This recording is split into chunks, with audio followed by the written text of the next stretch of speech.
Good morning, everyone. If everyone could please stop talking so I can start the committee meeting.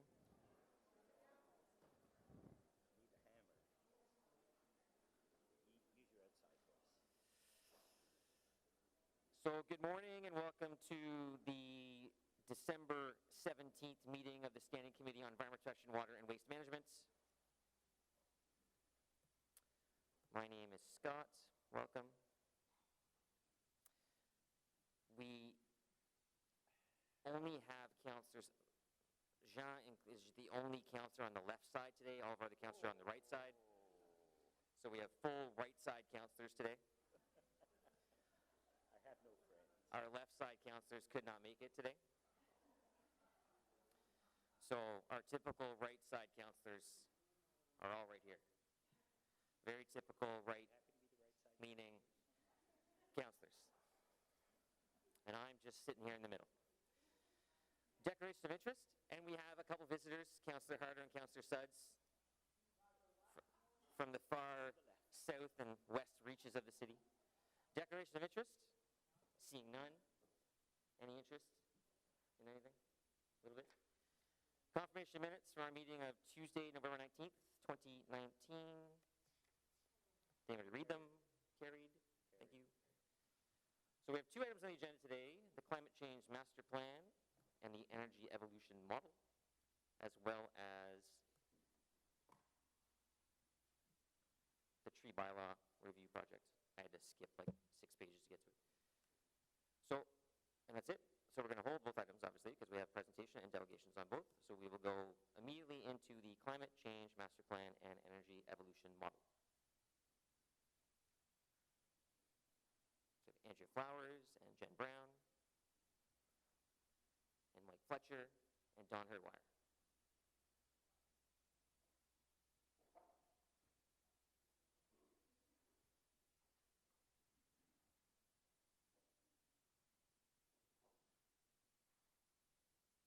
I believe you have a 643-page presentation. Am I off a bit? I'm off by like a few hundred pages.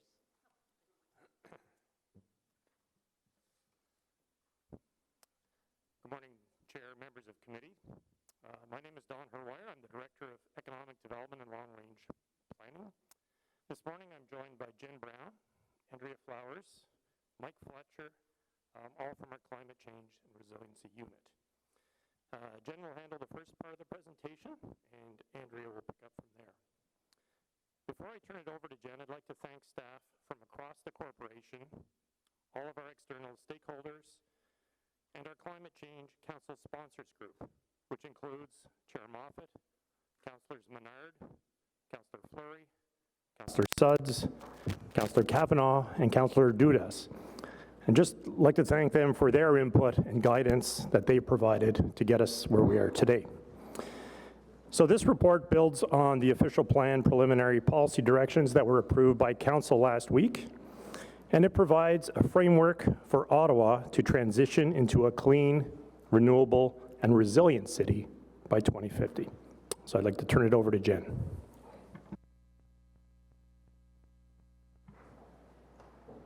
Thanks, Don. This morning's presentation was built as a walkthrough of the report recommendations. I will start with an overview of the first set of recommendations, which asks that committee receive the 2017 and 2018 greenhouse gas emissions inventories, approve the new short, mid, and long-term targets to reduce corporate emissions by 100% by 2040 and community emissions by 100% by 2050, as well as approve the proposed climate change master plan, which includes 8 priority actions. Andrea will then present the second half of the report recommendations, which asks that committee receive an update on energy evolution, which includes the draft energy and emissions model, as well as the draft list of 20 proposed projects. Direct staff to bring forward the final energy evolution report in Q2 of 2020, which will include the final energy and emissions model, the detailed project descriptions, as well as the financial analysis. Delegate authority to the Climate Change Council Sponsors Group to provide the Mayor with a list of priority areas and activities to advocate to senior levels of government on opportunities to implement the Climate Change Master Plan and supporting documents, and finally, approve the spending plan for the unspent Hydro Ottawa dividend surplus. I'm just going to switch here. Worldwide, climate scientists agree that the fast-rising global temperatures have created a climate emergency. In 2018, the Intergovernmental Panel on Climate Change, or more commonly referred to as the IPCC, released a special report that provided the scientific evidence for the need to limit global warming increases to 1.5 degrees Celsius. Scientists estimate that we could reach the 1.5 target within the next 10 years, but that achieving the 1.5 target is possible with rapid, far-reaching, and unprecedented changes in all aspects of society. On the national level, the federal government released this year Canada's Changing Climate Report, which confirmed that Canada is warming twice as fast as the rest of the world.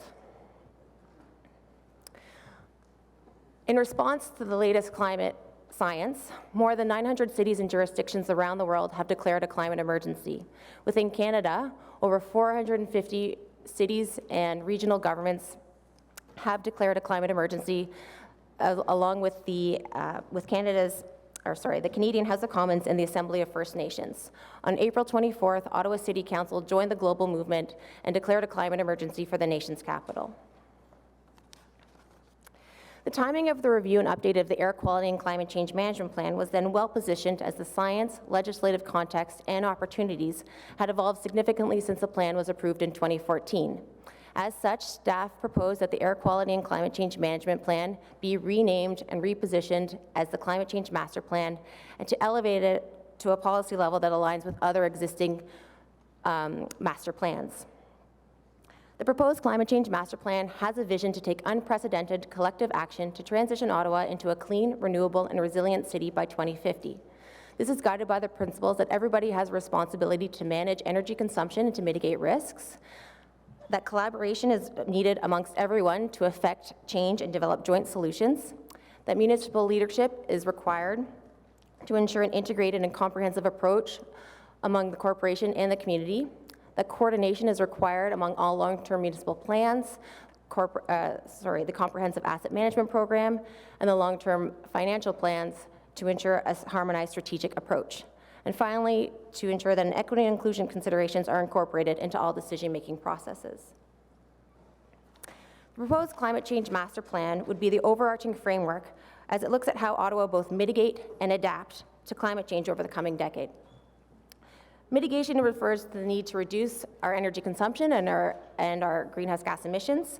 Adaptation refers to the need to adapt to the impacts of climate change today and build resiliency for the future.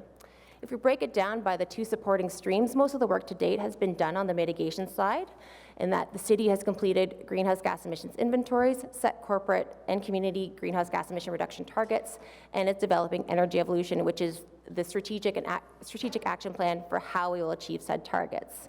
On the adaptation side, work has begun on the climate projections, which would feed into the vulnerability assessment and climate resiliency strategy, the latter being the supporting document which would support building resiliency in Ottawa to the impacts of climate change.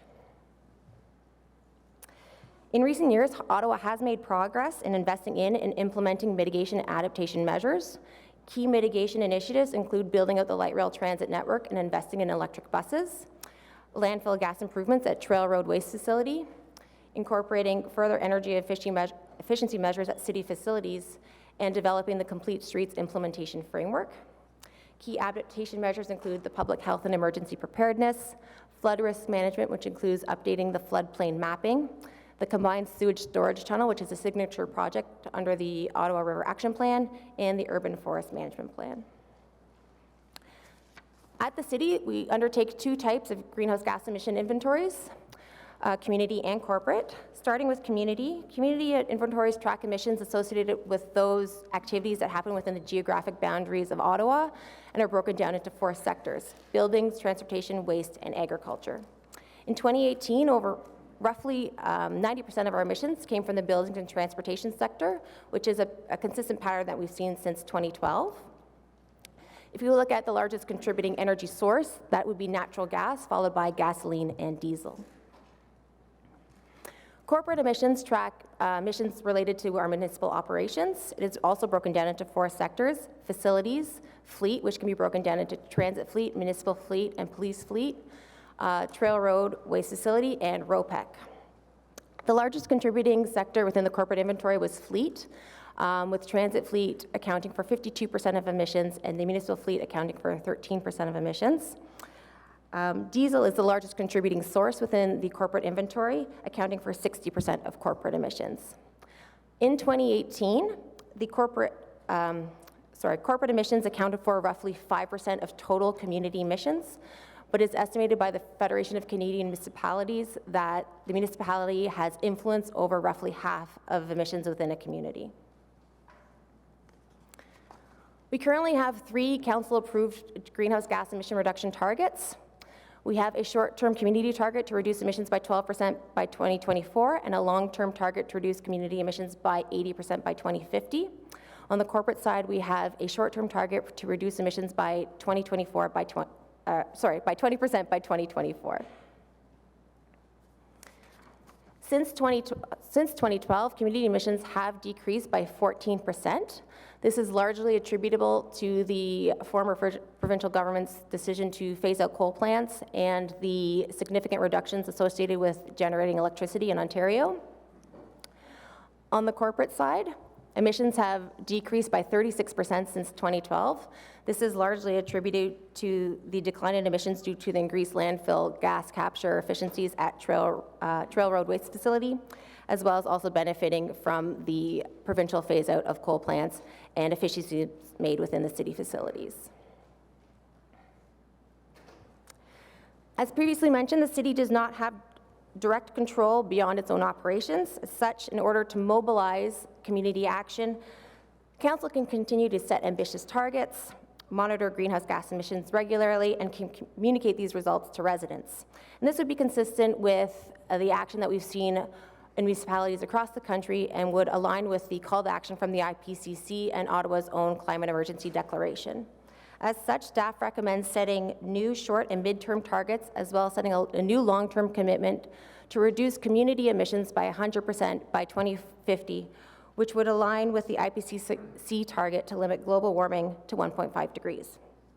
While corporate emissions from municipal operations are a small percentage of total community emissions, leading by example is critical for setting the pace, spurring innovation, and catalyzing community action. As such, the municipality could strive to set a corporate target to reduce corporate emissions by 100% by 2040. Under this scenario, the city is on track to achieving its 2025 short-term target. However, it should be noted that starting in 2021, it is expected that we will see an increase in emissions at the Trail Road Waste Facility as a result of provincial regulatory requirements. The proposed climate change master plan has identified 8 priority actions for the next 5 years that can be embedded into city business that can work towards achieving our greenhouse gas emission reduction targets and build resiliency in Ottawa. The first 3 priorities are well underway. Andrea will walk us through energy evolution momentarily. On the resilience side, staff are working with National Capital Commission and the Environment and Climate Change Canada on developing climate projections for the National Capital Region, and it is expected that this information will be released in Q2 of 2020, which will then lead into a vulnerability assessment, which will be initiated also in 2020. And lastly, the preliminary policy directions for the official plan were approved by Council last week that incorporated energy and climate resiliency considerations. Additionally, the groundwork has been laid to apply a climate lens to asset management and capital projects, and it is being driven by provincial regulatory requirements. The last 4 priorities have been identified as critical for the short term, as they will, as critical areas to be explored and developed in the short term in order to advance the long-term vision. These critical areas include piloting corporate carbon budgets within the Planning, Infrastructure and Economic Development Department and Ottawa Public Health, exploring carbon sequestration methods, encouraging private action through multiple avenues, and developing a governance framework. In order to keep us on track, staff proposed annual reporting to committee that would include annual community and corporate emission inventories, progress towards achieving our greenhouse gas emission reduction targets, an update on the climate change master plan priorities and recommendations to advance these priorities, and budget and staffing pressures as required. I will now turn over the presentation to Andrea. Thanks, Jen. I'm going to walk you through an update on the project called Energy Evolution. Energy Evolution is Ottawa's community energy transition strategy. The vision of that project is for Ottawa to be a thriving city powered by clean, renewable energy. And we propose to do this through three key areas. First, collectively, we need to reduce energy consumption through efficiency and conservation. Then we need to increase our supply of renewable energy through local and regional renewable energy development.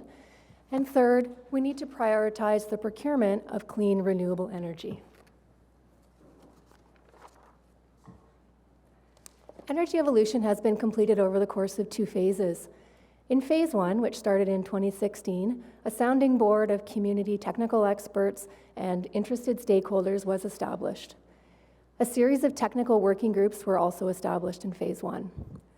Through these technical working groups, 7 pathways were developed that charted a path on how we would increase our renewable energy generation as part of getting towards Council's current target of 80% reductions by 2050. In December of 2017, Committee and Council approved Phase 1 of Energy Evolution, which included 33 projects as part of an action plan, 8 projects funded through the Hydro Ottawa dividend surplus, and 8 community energy innovation projects funded through an innovation fund. In Phase 2, an additional 7 pathways were developed to look at energy conservation and efficiency in buildings, transportation, waste, and electricity. All pathways that were completed in Phase 1 and 2 were combined into an integrated energy and emissions model. This model charts out the path on how we can achieve either Council's current target of 80% reductions by 2050 or the target of 100% reductions to align with the IPCC call to limit global warming increase to 1.5 degrees. As part of Phase 2, a list of proposed projects was also developed for Energy Evolution. Throughout Energy Evolution, staff have worked with councillors, sounding board members, and technical working groups that include both staff and community technical experts. A Climate Change Council sponsors group was established through the climate emergency declared in April of this year, and staff have worked with an interdepartmental working group. Over the last 3 years, there's been more than 30 meetings with more than 180 key stakeholders in Ottawa, representing approximately 90 organizations. Through the pathways, we first established a business as planned. So in the top line of the graph before you, you can see the green line maps out the business as planned. Basically, this looks at projects that Council has already approved and figured out what our emissions would be with the work which is already slated to happen. The business as planned scenario includes a range of projects, including some of our showcase projects like LRT Stage 1 and Stage 2. What you'll see from the graph above is that the line stays almost flat despite the fact that our population increases to about 1.5 million up until 2050.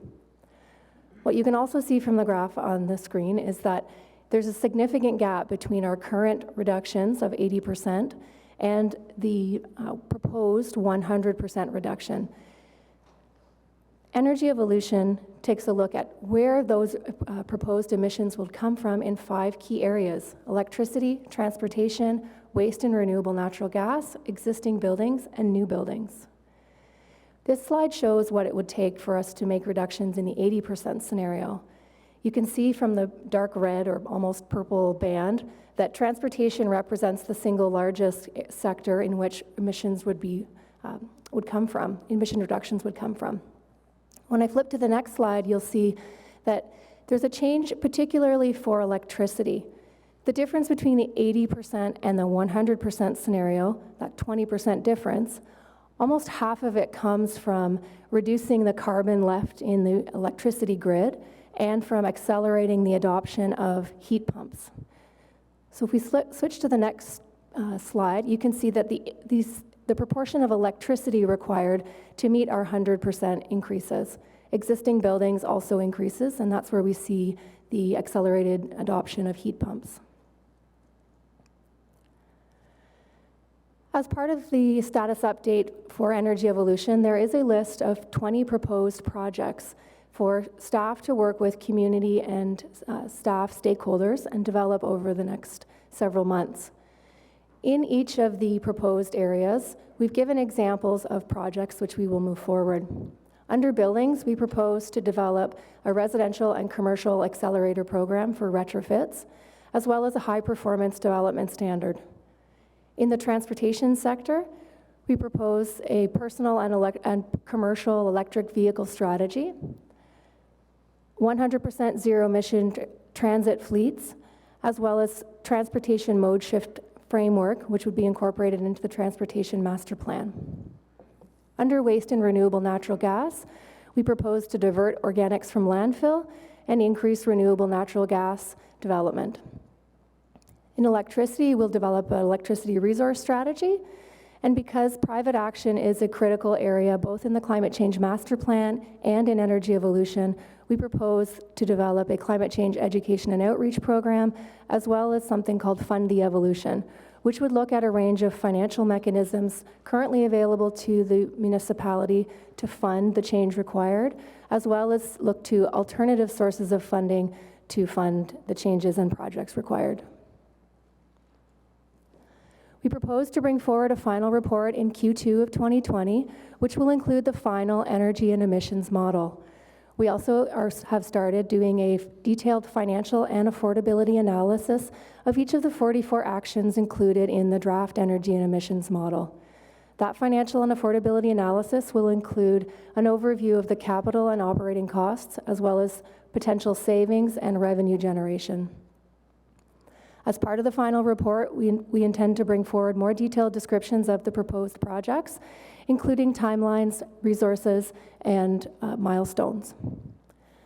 Finally, we'll bring forward a proposed spending plan for the 2019 Hydro Ottawa dividend surplus once the amount is known, and committee would have to approve that once the formal amount is known. In terms of next steps for both the Climate Change Master Plan and energy evolution, throughout Q1 of 2020, we will continue to work with the Climate Change Sponsors Group, as well as staff and community partners on the priority areas outlined in the Climate Change Master Plan, as well as the 20 proposed projects in energy evolution. We will also be hiring a communication and outreach staff member who will develop a communication and engagement strategy.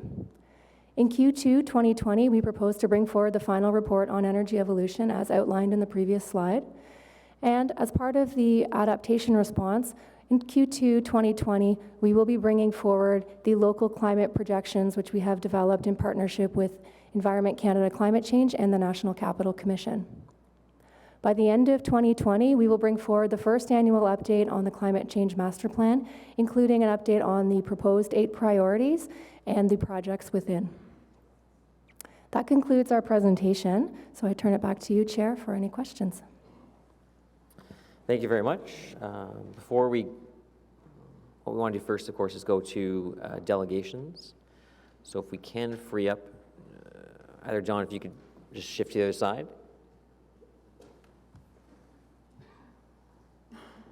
List. Our first speaker is Joan Haysom.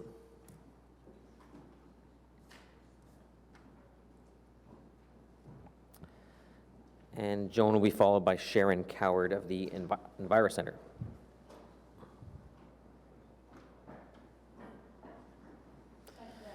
Thank you, and thank you for your participation in the past several years on various aspects of what led us to this report here today.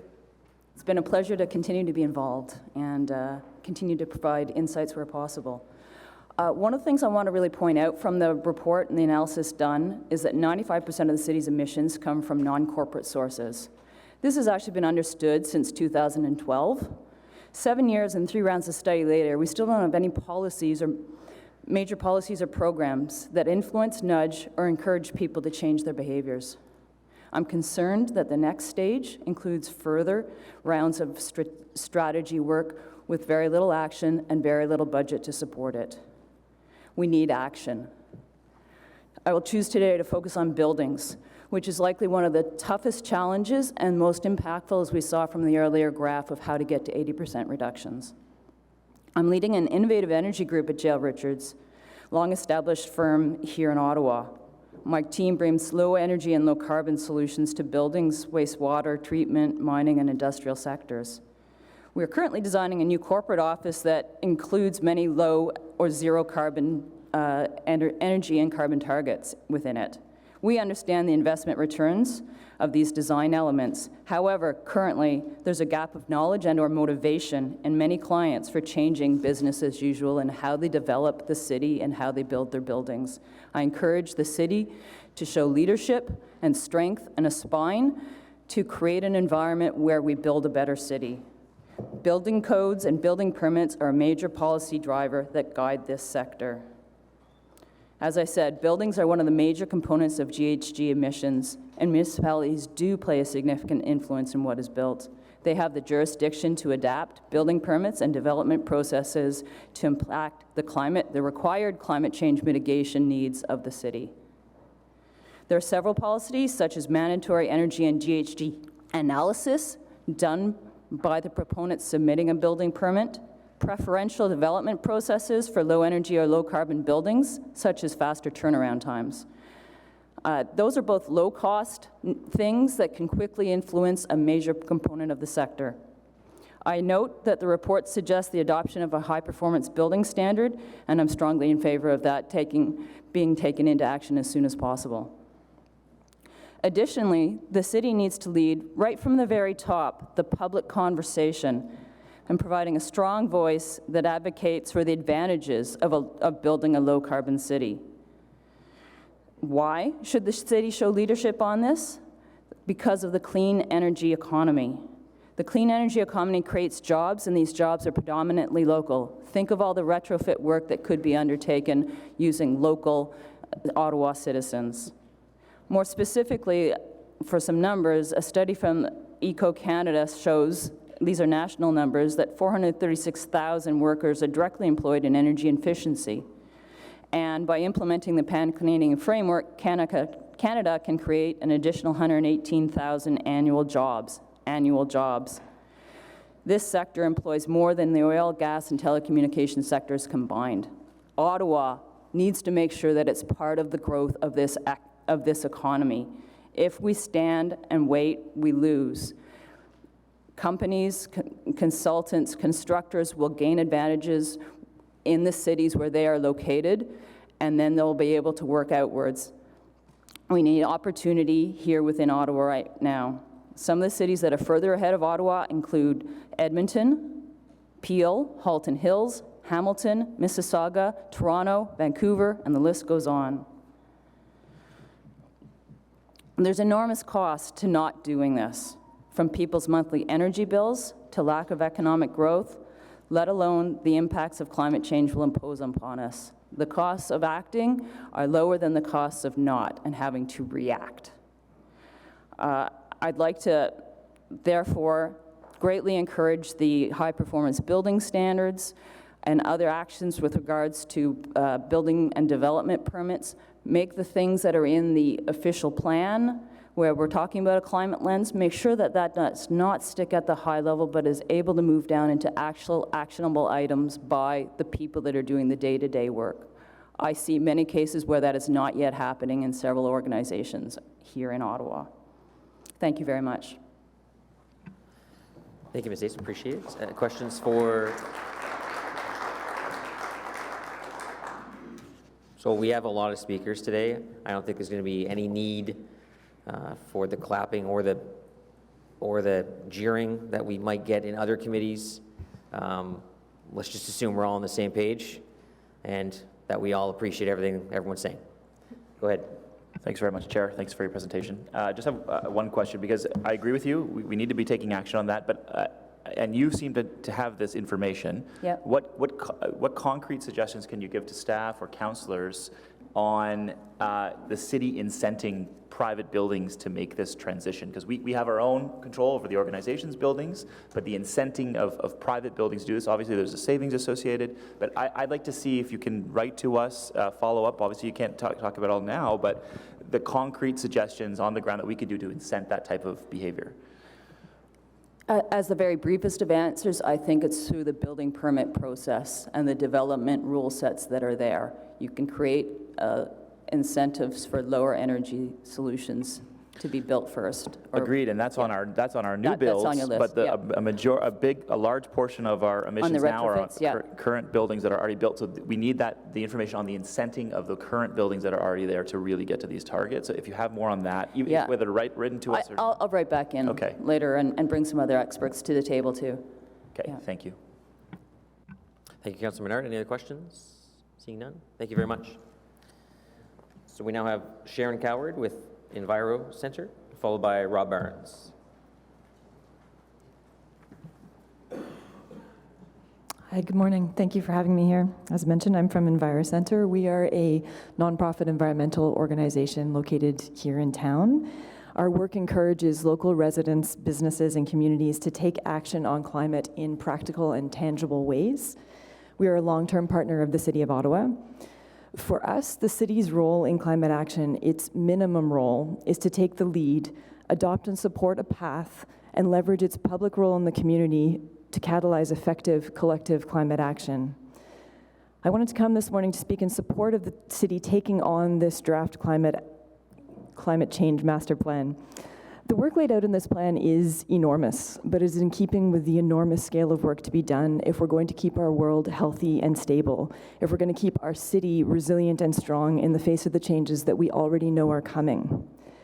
Work at this scale needs to be a coordinated effort, and there are actors all over the city ready to take action and move our city and country in the right direction. This is a big plan for sure, but the city doesn't have to do all the work. This plan will only be accomplished with partners. The city's role is to take action where it has the power to do so, and maybe most importantly, to lead. Partners will rise to the occasion and meet you. This draft plan is already an example of what the city can do to push the needle on climate action, bring partners together, and begin to build a resilient city. There's still a lot of work to be done, obviously, and plans to be fleshed out, but we have the beginning here of a concrete plan of action specific to our city, and that is incredibly important. The new targets outlined in this plan are necessary and good. They match what is actually required here in Ottawa and everywhere else in the world to match the Paris Agreement, but more importantly in the real world, to avoid the worst effects of climate change. And what is not always obvious when we talk about mitigation plans is that the measures taken to meet these mitigation targets involve investments that improve the resilience, the health, the equity, and the livability of our city. From our low-income buildings and homes, to our streets and sidewalks, to our local energy generation and construction economies. The beauty of planned climate action is that it is deeply practical. It responds to the fundamental requirements of our world: weather, ecosystems, materials, food, and supports a system that works, not just in the enormous macro scale, but right here in Ottawa, right in your own house. Meeting these targets here in Ottawa and following this path outlined will be hard. It will not be impossible, but definitely hard work. And yes, there is a chance that we will fail to meet these targets. But failure to strive for these targets would be failure of much larger proportions. Failure to strive for these targets would be Ottawa failing to meet the most basic obligation to our residents, to our neighbors, to our society. Failure to set and try for these targets would be Ottawa failing to try to keep our world livable. That should be the failure that we are most afraid of. We here in Ottawa do not have to save the world all by ourselves. But in Ottawa, same as every other part of the world, we have a part to play, and we have to do everything we can. There is no part of the world small enough or insignificant enough not to matter in this particular project. And yes, here in Ottawa, we do matter. And we have here the beginnings of a plan for how to mobilize and take action outlined in practical steps. I encourage the committee and ultimately the council to take on this project to support the work of the dedicated staff and community partners who have contributed to this plan over several years, and recognize that together with partners and residents across the city, this is the work of the next 3 decades. We do not have time to prevaricate around plans, either in terms of the health of our world or the security of our city. We don't have to be perfect in how we plan out our path, and the city does not have to provide all of the answers. But we do have to dig in and get to work, and the city does have a leadership role to play in catalyzing this action. So I encourage and invite you to do this, both in taking on this plan and in ensuring that a climate lens is applied to all departments and work across the city as the official plan is developed. Taking on climate action and resilience is a winning hand for the city. Look into it, and that is what you will find, and there are no winners in avoiding it. Thank you. Thank you very much. Appreciate your presentation, especially the focus on partnership. I mean, this could easily be called the climate change partnership plan, because it is drafted with the notion that we can't do this alone. Absolutely. And that we need to do it with the community partners, and we need to do it with other levels of government to help us achieve the goals that we've set forward here today. Any questions for Ms. Coward? Seeing none, thank you so much for your presentation. So we have Rob Barnes with Ecology Ottawa, followed by Raymond Lurie.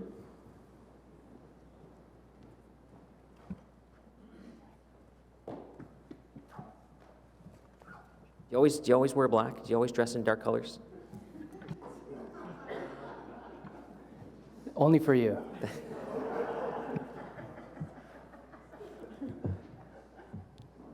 It doesn't match the tone of this presentation, so. Thank you. Oh, can I click? Oh, wow, fancy, okay. Good morning, everyone. It's a pleasure to be here. I'm just gonna quickly get out my phone so I have an eye on the time, just so I don't go over. So my name is Rob Barnes. I'm the Executive Director of Ecology Ottawa. Pleasure to see you all this morning. I just wanted to start by laying the groundwork, and many of us know this already, but we've come a long way. I mean, just a few years ago, it was hard to get targets out of the city at all, let alone 100% target by 2050. So, you know, I want to congratulate the committee and council on the progress we've made. And obviously, if you think about the context, right, there's a lot that's been going on. Air Quality and Climate Change Management Plan came out 5 years ago, and since that time, we've moved faster and further, but so is the science, and so is the urgency of the problem. And so really this today is really the tangible outcome of the Climate Emergency Declaration that was passed back in the spring. You know, if we look at our emissions in this new report, I mean, it's the same picture that we've seen for a while. About half is buildings, half comes from transportation, which is, again, not to minimize the waste or agriculture as sectors, but the lion's share of the work needs to be done in those first 2 areas. And of course, you know, as was mentioned by the city staff, you know, we've reduced our emissions with the coal phase out, and you'll see that drop between 2012 and 2016, but now we're edging back up. And so there's a question as to where and we're looking at community emissions here. So where is the political will to move us forward? And I know we've been waiting on plans, right? That's the history of the city, is building a plan and then waiting on the plan, and now we need to implement the plan. So we'll talk a little bit about some of those key ideas in some of the plans that are percolating at the city level. And I think as was mentioned by Andrea and Jen in their presentations, you know, if you think about where the transition comes from, it'll largely be getting off of natural gas and getting off of gasoline. So obviously these are really important areas. So we wanted to start off by saying that, you know, the analysis we think in the Climate Change Master Plan is excellent and thorough. The 100% target is essential to meeting the IPCC target, as we know. The annual reporting, which is a new development, this is very welcome, right? This helps us, helps with accountability at the city. It's not just every 4 or 5 years, not just after an election. So we get to you know, see regular reporting. And of course, there's been a demonstrated commitment to community outreach and consultation, and I think Sharon spoke to that nicely about the importance of that engagement. Things that we're a little bit dismayed about is the delays, right? Every time we push forward, we see a new plan, and it gets pushed further into the future. And now Energy Evolution Phase 2, a really important document, is now Q2 2020. This will lay out the plan. But we know that there are a lot of good ideas that we can start with before even seeing the final draft. There are directions that council and the committee can move on. And of course, displayed by the lack of meaningful progress on community emissions. We need to move fast In terms of the challenges too, I would just point out that if we're looking at stage 1 on energy evolution, there are a number of projects that are incomplete. So obviously the city still needs to move forward there. 6 complete out of 33, 25 incomplete at this stage. So we'll need to keep an eye on those and keep pushing those forward. The gist of it is that the time for business as usual is over. You've heard us say this before. I know it sounds like a broken record, but really the next 10 years will be, if we're going to take this seriously, the most disruptive and transformative in the history of the city of Ottawa. And that we can do this while building a more resilient, livable, and dynamic city. There's still that opportunity, that very slight window of time where that's possible. So what do we need to do? We need to plan a better city, build a smarter city. We need to move beyond the car. This is the challenge for any North American city, and obviously Ottawa is no exception. We need to change how we budget, and we need to find and use our voice as a city. The mayor and the city need to stand up. We understand that the community emissions are much larger than the corporate side, and the city doesn't have direct control over them. The city needs to use its bully pulpit, needs to get out, needs to encourage other jurisdictions to step up to the plate, the province and the federal government. And I know that some of that work is already done, but we need to do that better. In terms of items that we have listed, I know I'm running low on time, but one of the critical decisions that council can make is holding the line on urban boundary expansion. It's absolutely critical to some of the smart planning ideas that we'll see in the official plan. That's a March vote, so we encourage you to hold the line on urban boundary expansion. Other areas have already been mentioned, but some of the promising ones around moving beyond the car are really exciting. Things like car-free zones, congestion pricing, price increases for parking. These are going to be politically difficult, but the science is clear, and we need to move in that direction. We also need to change how we budget. We can no longer see budgets like the 2021, where $66.2 million is allocated for road growth projects, while a measly $70,000 is invested in energy evolution. So obviously, we have a lot of work to do. With my remaining seconds, I'll say we're encouraged by the Climate Change Master Plan. We think this is great. Now we need a policy response that matches the scope and scale of the climate emergency, and we can still do it while building a better city. Thank you very much. Thank you. Anything you missed that you want to? You good? Because you went over a couple slides. Yep, no, perfectly fine. Okay, perfect. Any questions for, yes, Councillor Brockington. Thank you, Rob, for coming in. Appreciate your presentation and that of your organization over the many, many years, and I share your sense of finally we're here. You talked about some, I'd call it disincentives to driving, some of the additional levies or fees that can be charged. I pay about $6,000 a year to drive my car, so an extra $50 probably won't change the average car owner to switch. I think the focus really needs to be on transit and making transit much more easy to use, much more frequent.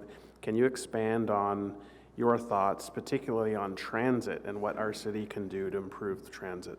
Yeah, thank you very much. I mean, I think there's some organizations with more expertise on this than we do, but we're working in the community, and some of the ideas that we see percolating on the transit file. And you can kind of do both things at once, right? You can address the fact that we have congestion, and that congestion impedes the movement of buses. And so a really quick, simple, and low budget fix is dedicating more lanes to transit only.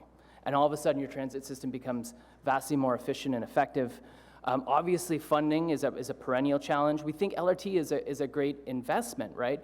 The next question around that is how do we connect people to light rail, especially at these hubs that are being built in places like Lincoln Fields. There's one at Blair Station. A lot of this area are their former malls and parking lots. We need to connect active transportation infrastructure to those transit hubs so that our city as a whole is more walkable, bikeable, and friendly to transit users as well. Thank you. Any other questions? I will say that you focused on one thing. You mentioned that we provided that report right after the election. We do that on purpose because we don't want to lose elections, you see. So what we do is we make sure that we hide all that stuff, especially bad news. We want to hide bad news, then we want to wait till we get elected, and then we hit you with the bad news knowing that 4 years from now you're going to forget that bad news. Wow. You've just confirmed all our worst suspicions. I'm just pulling the curtain. I want you to understand how this works. So thank you so much. Thanks. So our next speaker is Raymond Lurie with the Electric Vehicle Council of Canada, followed by Dick, I'm going to say Baker, but it could also be Backer. I've heard it both ways. So Raymond, we have a presentation, I think, up on the screen soon, almost. Matt's almost there, just waiting. He's like close to it. He's looking for it. He's got to put it on the screen. Just got to click, double click. It's just a double click now. It's loading. Now we just got to widen it to the full screen. No pressure. Solid. I didn't want the listeners to have a silence, so I just thought I'd talk through it. Okay, thanks. Mr. Lurie, go ahead. Okay. Good morning, everybody. Thank you very much. My name is Raymond Lurie. I'm from the Electric Vehicle Council of Ottawa.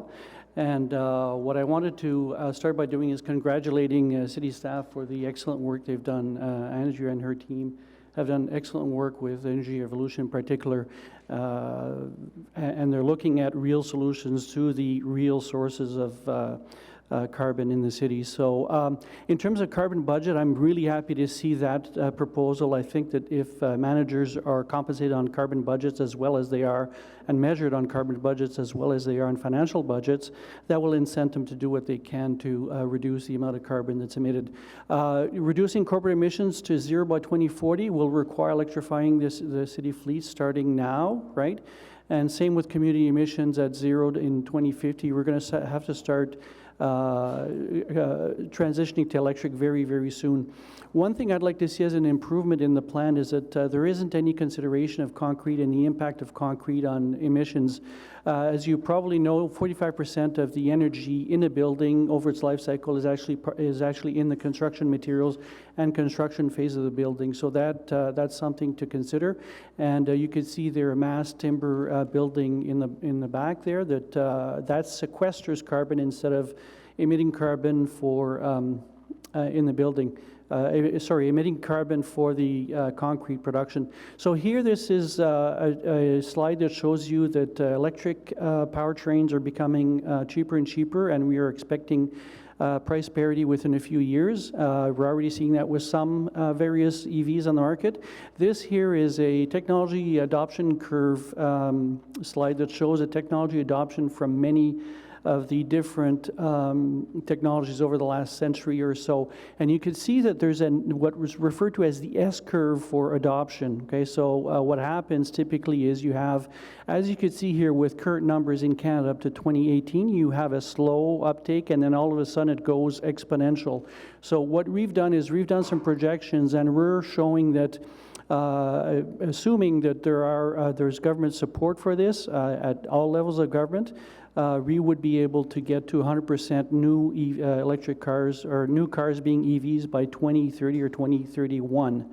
Okay, so it's really a good news story. We are expecting that even if if there was no government impediments to our regulatory impediments, we could probably get to 2030 without problems. But we're concerned that we need to have government continue to provide things like incentives. And actually the city of Laval is providing an incentive that's added to the federal and Quebec rebates. The federal rebate now is at $5,000 for new vehicles. They've announced a rebate for used vehicles. There's other things we could do, other measures like allowing electric cars to use high occupancy lanes on the Champlain Bridge and the Portage Bridge, and perhaps free parking or other measures like we're seeing other jurisdictions such as Norway doing. We also need a ZEV mandate. That's something that needs to be addressed at the federal level because we have supply issues. People right now are trying to buy new electric cars are having trouble finding them. Now here's an example of inexpensive EVs. So I found this morning on Auto Trader, 3 examples of low-priced EVs. And because the operational cost of an EV is much lower than a gas car, this is really a good solution for people on a budget. Now the problem is there are barriers to EV adoptions.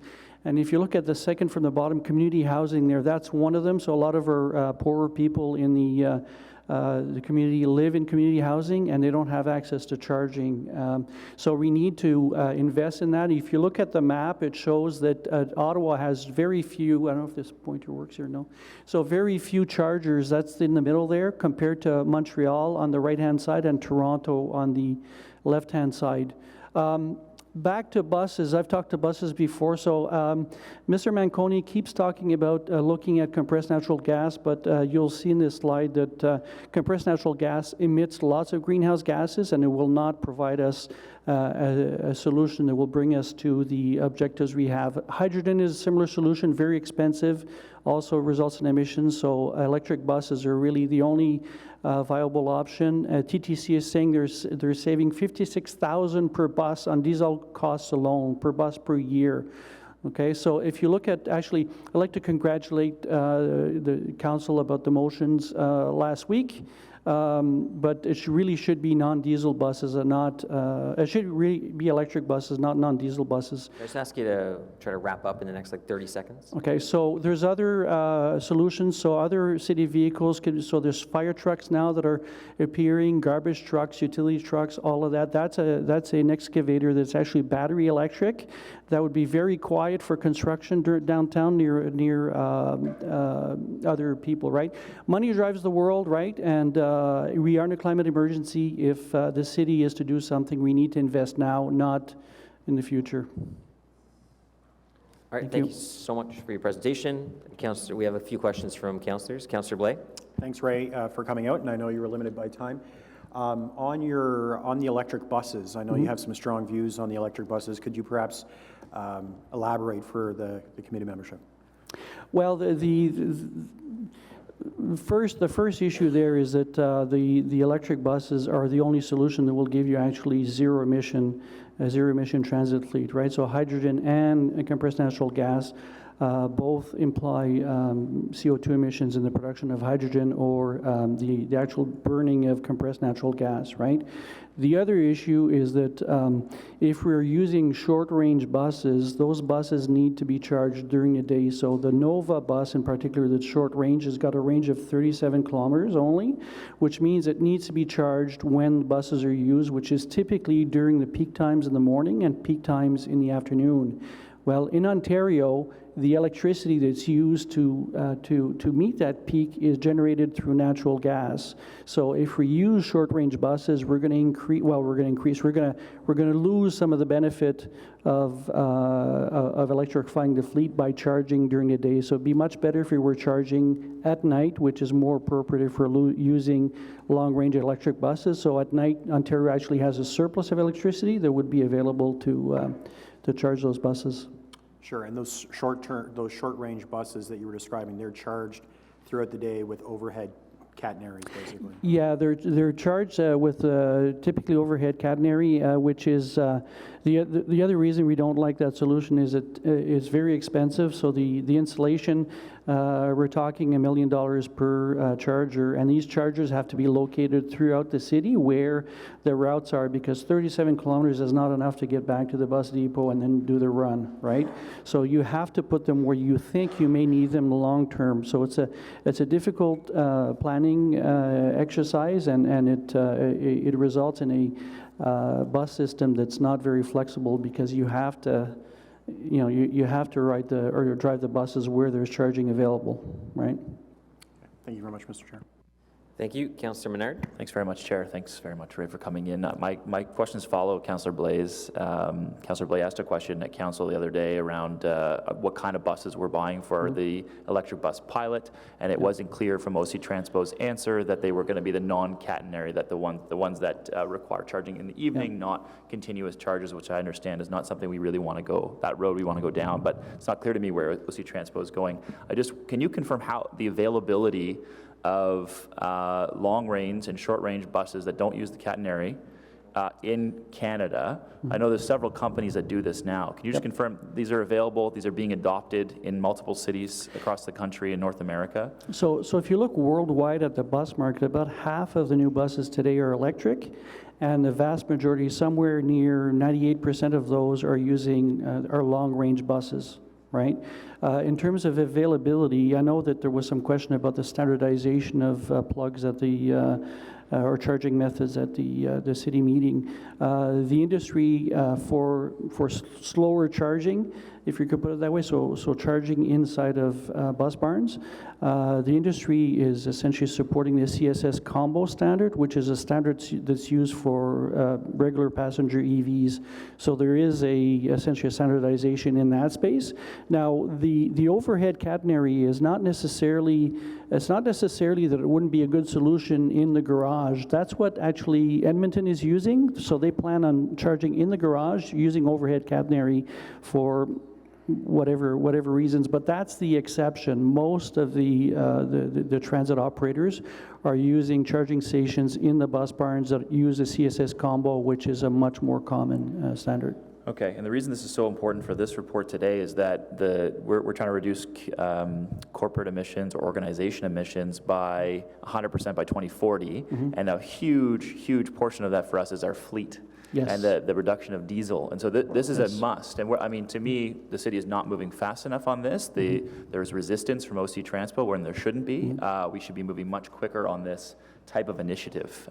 So are there companies in Canada or North America that you'd recommend, or that you say, look at these folks, these are people producing these types of buses, you should be looking at them for your pilot? Because I'm concerned who we're going to purchase this from and whether or not it's going to actually be in line with what you're talking about. Well, so we're a nonprofit and we're doing this pro bono, right? So we have no ties to anybody in the industry. So I wouldn't want to recommend a particular manufacturer, but there are three in particular in North America that are doing work with long-range buses. Nova now has introduced a long-range bus. New Flyer has long-range buses, including articulated long-range buses.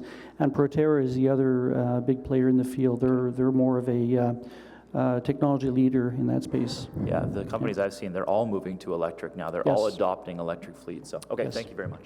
Okay. Thank you, Councillor Brockington. Thank you, Mr. Chair, and thank you for your presentation. Certainly the corporation has a responsibility to shift its fleet to electric vehicle or hybrid vehicles, including bicycles for bylaw, police. But we're a small drop in the overall bucket in the city of Ottawa, and really the challenge will be to ensure that private vehicle owners and drivers have vehicles that are not dependent on fossil fuels. We saw with the rebate elimination in Ontario, there's a headline 2 days ago that e-vehicle sales have plummeted because that rebate incentive is gone. What can the city of Ottawa do while working with our federal and provincial counterparts to move the yardsticks forward? It needs to be legislation. I mean, we're still building cars in this country that are dependent on fossil fuels. There are no timelines to convert that, incentives for e-car. There's the infrastructure that cities can build so that drivers can charge, but I don't even know along the 401 now where I can charge an electric vehicle. What can we do with the other levels of government? Well, with the other levels of government, there's the building code that had a requirement until it was eliminated last year or this year, I believe, to pre-wire charging or parking stalls to have some charging station there. When you build a new building, it's much cheaper to provide the pre-wiring than actually having to retrofit it after. So that's something that would be desirable. So the provincial government actually passed Bill 123 last week. You may have heard of that. It's a bill that imposes a fine of $125 for people who are in an EV parking spot and not plugged to the charger. That's a good step in the right direction. The other thing that we would like to see is zero emission mandate. That would do, and Quebec has a light version of this, if we could put it that way, and BC also has it, but we need a mandate at the national level to address the supply issue. So right now, if you're trying to buy an electric vehicle, most vehicles, there's a waiting list of 6 to 12 months to be able to get them, right? And most people who buy buy vehicles, what they do is they they want to be able to take ownership of the vehicle soon after they buy it. They normally don't want to plan this 6 or 12 months in advance, right? So having a mandate that would reward those who overachieve the target numbers and penalize those who underachieve would allow us to get more supply in the country. Thank you. Thank you, Mr. Leary, for your presentation. Appreciate it. Thank you. So our speaker is, again, Dick Baker. Is it Baker or Backer? Bacher. Bacher. I was wrong on both fronts. Wrong and wrong. I feel shame. So you're here representing the Ottawa Renewable Energy Co-op, OREC. Thank you. And our next speaker after Mr. Bacher is Angela Keller-Herzog. Oh, I see. Thank you. Yes, I'm representing two organizations, Co-Energy Ontario and the Ottawa Renewable Energy Cooperative. Between these two organizations, we have 1,000 members across Eastern Ontario and a few in Western Quebec, but we're basically in Eastern Ontario organizations.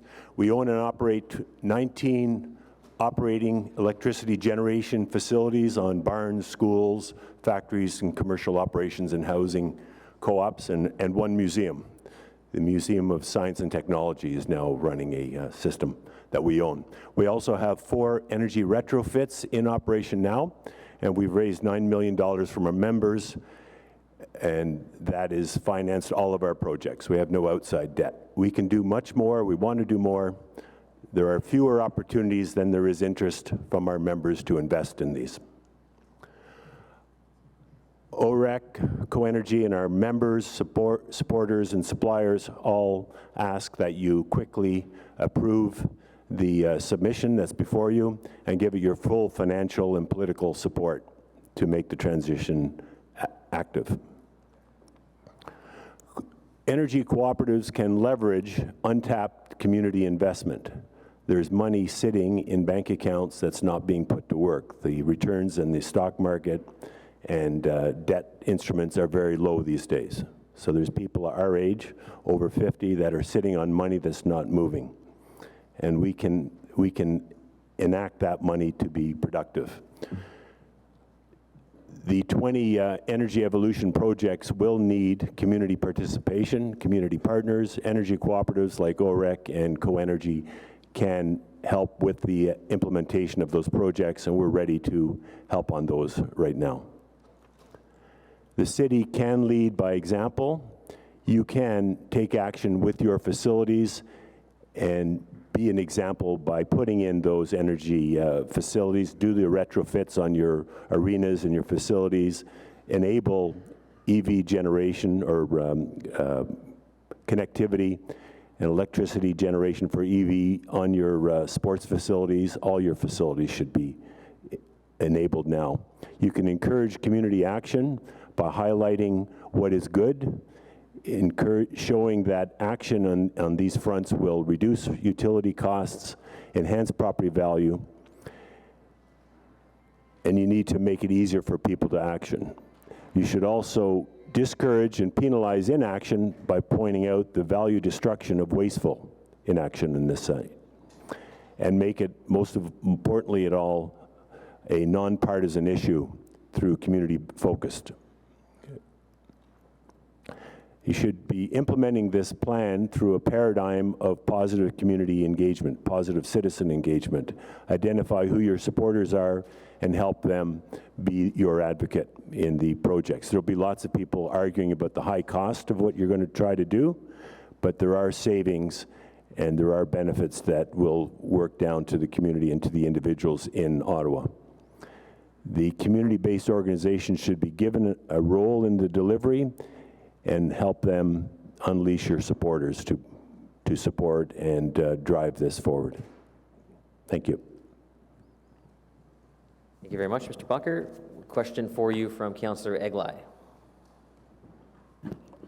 Thank you. I'm just standing here because my friend's borrowing my seat, but it's good for the back to stretch it every once in a while. So one of the things on one of your, I'm not sure which slide it was, you talked about penalizing, I think what you called wasteful inaction was the phrase that you used. Yeah. Can you explain what you mean by that? Well, by not making buildings more efficient and more livable, we're not acting, and those buildings will reduce in value. They will become less interesting to other buyers. Inaction is wasteful. It's perpetuating the spending habits, leaky buildings, leaking windows, leaky building envelopes are just pouring money out the window. So there's a cost to that. And that's not being highlighted as a value destruction. No, but use the term penalize.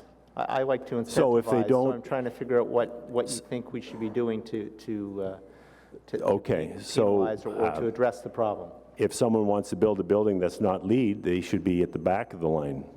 If they're building a new building that's LEED or a passive house, that goes to the front of the line as far as approvals process. That is immediate return to the investor, to the builder developers, because they're jumping the queue. I don't want to say jumping the queue, but the banks and the financiers will be very happy about knowing that if they do LEED projects, the whole process will happen faster. So that's positive action. Inaction, well, yesterday I walked by 3 cars that were idling. The city passed an idling bylaw years ago, but I have heard nothing about it. Has there been any reports on how many people are being fined for idling? Just go down to the schools, you can make lots of money fining people for idling. So, so that's a bylaw that's on the city books now. I've never heard anything about it. So, but to go back for a second, so you're suggesting one of the ways the city might address this is to create a point system or a priority system for development applications? Yeah. What do you want to do? Encourage that. What you don't want to do, discourage it.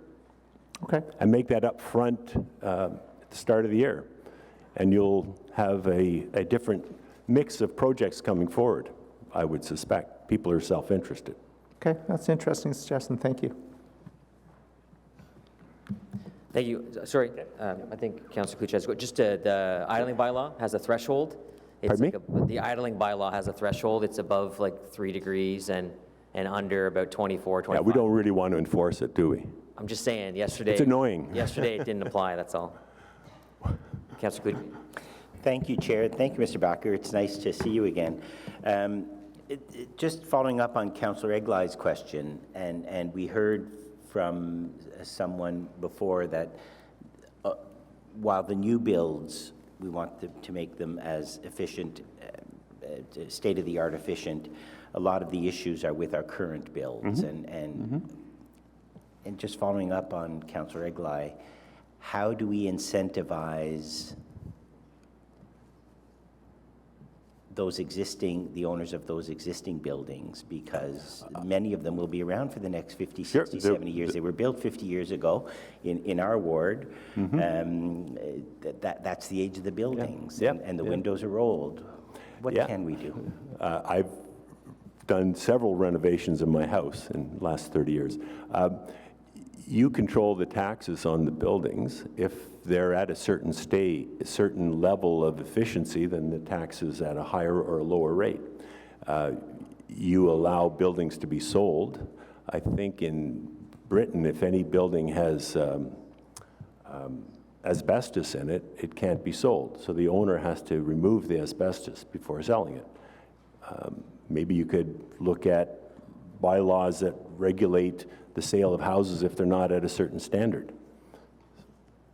That's one suggestion. But there are things that could be done to improve the efficiency. That's what CoEnergy is doing now. We're helping condos and housing co-ops and nonprofit organizations do energy retrofits. And we're financing that from our members. Yeah, and through the installations that OREC does, there's a lower those cost. are generation, but CoEnergy is doing energy retrofits. We are helping organizations retrofit their buildings so that they become more valuable, less expensive to operate, and have a better return and better environment for their members, for their residents. Okay, thank you. Okay. Thank you very much. Just before we get to Ms. Keller-Herzog, you can come up to the front if you like. I just want to say that to any city staff in the room who happen to be sitting, we have the caucus room in behind this room open with the audio, because we do have some residents still standing. So if you felt so obliged, I can't leave my chair and go back there, but you guys possibly could. So yeah, there's just the room in behind that you can go and listen to the committee there, which would give the residents a chance to sit down. So Angela, followed by Charles Hodgson. Thanks very much, Mr. Chair. Good morning, councillors. It's very nice to be here. I must say that I think we have a very complex package of documentation in front of us. I'm here on behalf of CAFES, the Community Associations for Environmental Sustainability. This is a forum for representatives of community and residents associations to meet, exchange, and engage with the City of Ottawa on environmental issues. The questions that I'm looking at in my short presentation is to see whether we are on track. Are we on track to meet our greenhouse gas reduction target? And will the climate change master plan and energy evolution model actually get us there? We have carefully reviewed the documents, and we are, first of all, delighted that we have now a sustained forward commitment for annual reporting. I think that both for you councillors as well as for us in the public, having an evidence-based and having monitoring on actual emissions is absolutely critical. So I thank you for that. Also, the renewal of the community and corporate targets in line with the 100% reduction in emissions by 2050 and the setting of intermediate targets also is something that we welcome very much. The delivery of the draft energy and emissions model and energy evolution projects will be a high-level roadmap for us to show us how to get to the targets, which is obviously an overwhelming and formidable task. And convening the council sponsors group on climate change will also provide the mayor with ways forward and break through the silos. So I think that also is important. So much has been accomplished. We're much further ahead than we were some years ago when I think many of us met in this very room. And the City of Ottawa now has a strong base of information to advance our climate action. But are we on track to meet the targets? And I would like to pull up a slide that Andrea showed us earlier. And you can see that at the very beginning of the graph, there's actually an uptick. So when you look at this graph, and this wasn't quite pointed out by Jennifer or Andrea, that our emissions path right now is rising. So, and after the rise, this projections graph then has a sharp turn. So we haven't started this sharp turn. We are still on the uptick. We haven't turned the corner. So I would say, no, we're not on track. The current plan, which includes the LRT projection, is the business as planned scenario, which is really the top line. Which is not declining but is flat. You can say that's great because population is increasing, but if you're asking are we on track to meet an 80 or 100% reduction, no, we're not. So the evidence says we still need to turn that sharp corner. So how do we do this? Well, the Climate Change Master Plan and Energy Evolution Phase 2 projects are an evidence-based roadmap and state-of-the-art tools to help us get on track. I would urge you councillors to seek to sharpen your tools and to fully utilize them. I think that the climate lenses that have been proposed are good. Applying a climate lens to the new official plan and supporting documents is good. I would add explicit language that the lens should also cover the waste management plan. To not have organics going into landfill creating methane is an important thing to ensure. In terms of our investments, asset management and capital projects, yes, putting a climate lens on those is good. I would further ask that you strengthen that to apply to procurement. You recall our discussion on dump trucks some months ago. I think whenever something goes to this committee, other committees, and council, you councillors should be informed of what are the greenhouse gas emissions implications of the decision that you're seeking to take. So our recommendation is to tweak the climate change master plan priority actions before that document goes to council. You don't have to change language in the motion, but you would have to tweak some language in document 4. We also think that the carbon budget discussion should include involvement from the mayor's office. I'll stop there. That was my most important point, but there are recommendations in terms of the community emissions. As a number of presenters before me have pointed out, corporate emissions are only 4 to 5%. So we welcome the engagement that we've seen from city staff and are happy that senior city management is engaged on this file. Thank you. Thank you very much. I will say that we did pass a motion at the start of this term that put the climate lens to the midterm governance report in order to add that to every single report. So we're going to do a full review of all the lenses. If you see at the end of our report, there's a full list of lenses that some of them are quite irrelevant now.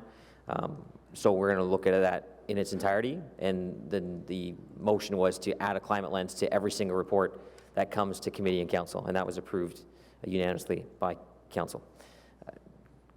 Councillor Cloutier, you had a question? Thank you, Chair. Thank you for your presentation. So just to situate us, you were saying that in your presentation that if we continue with what we are doing now, we don't even get to our 80% target that is our current target. Yes, that is definitely what I'm saying. And that, just to situate us, that 80% would not get us to the 1.5 degrees Celsius reduction that is required. That is also correct, okay. Yes. Thank you. So the top line, sometimes in climate analysis you have business as usual.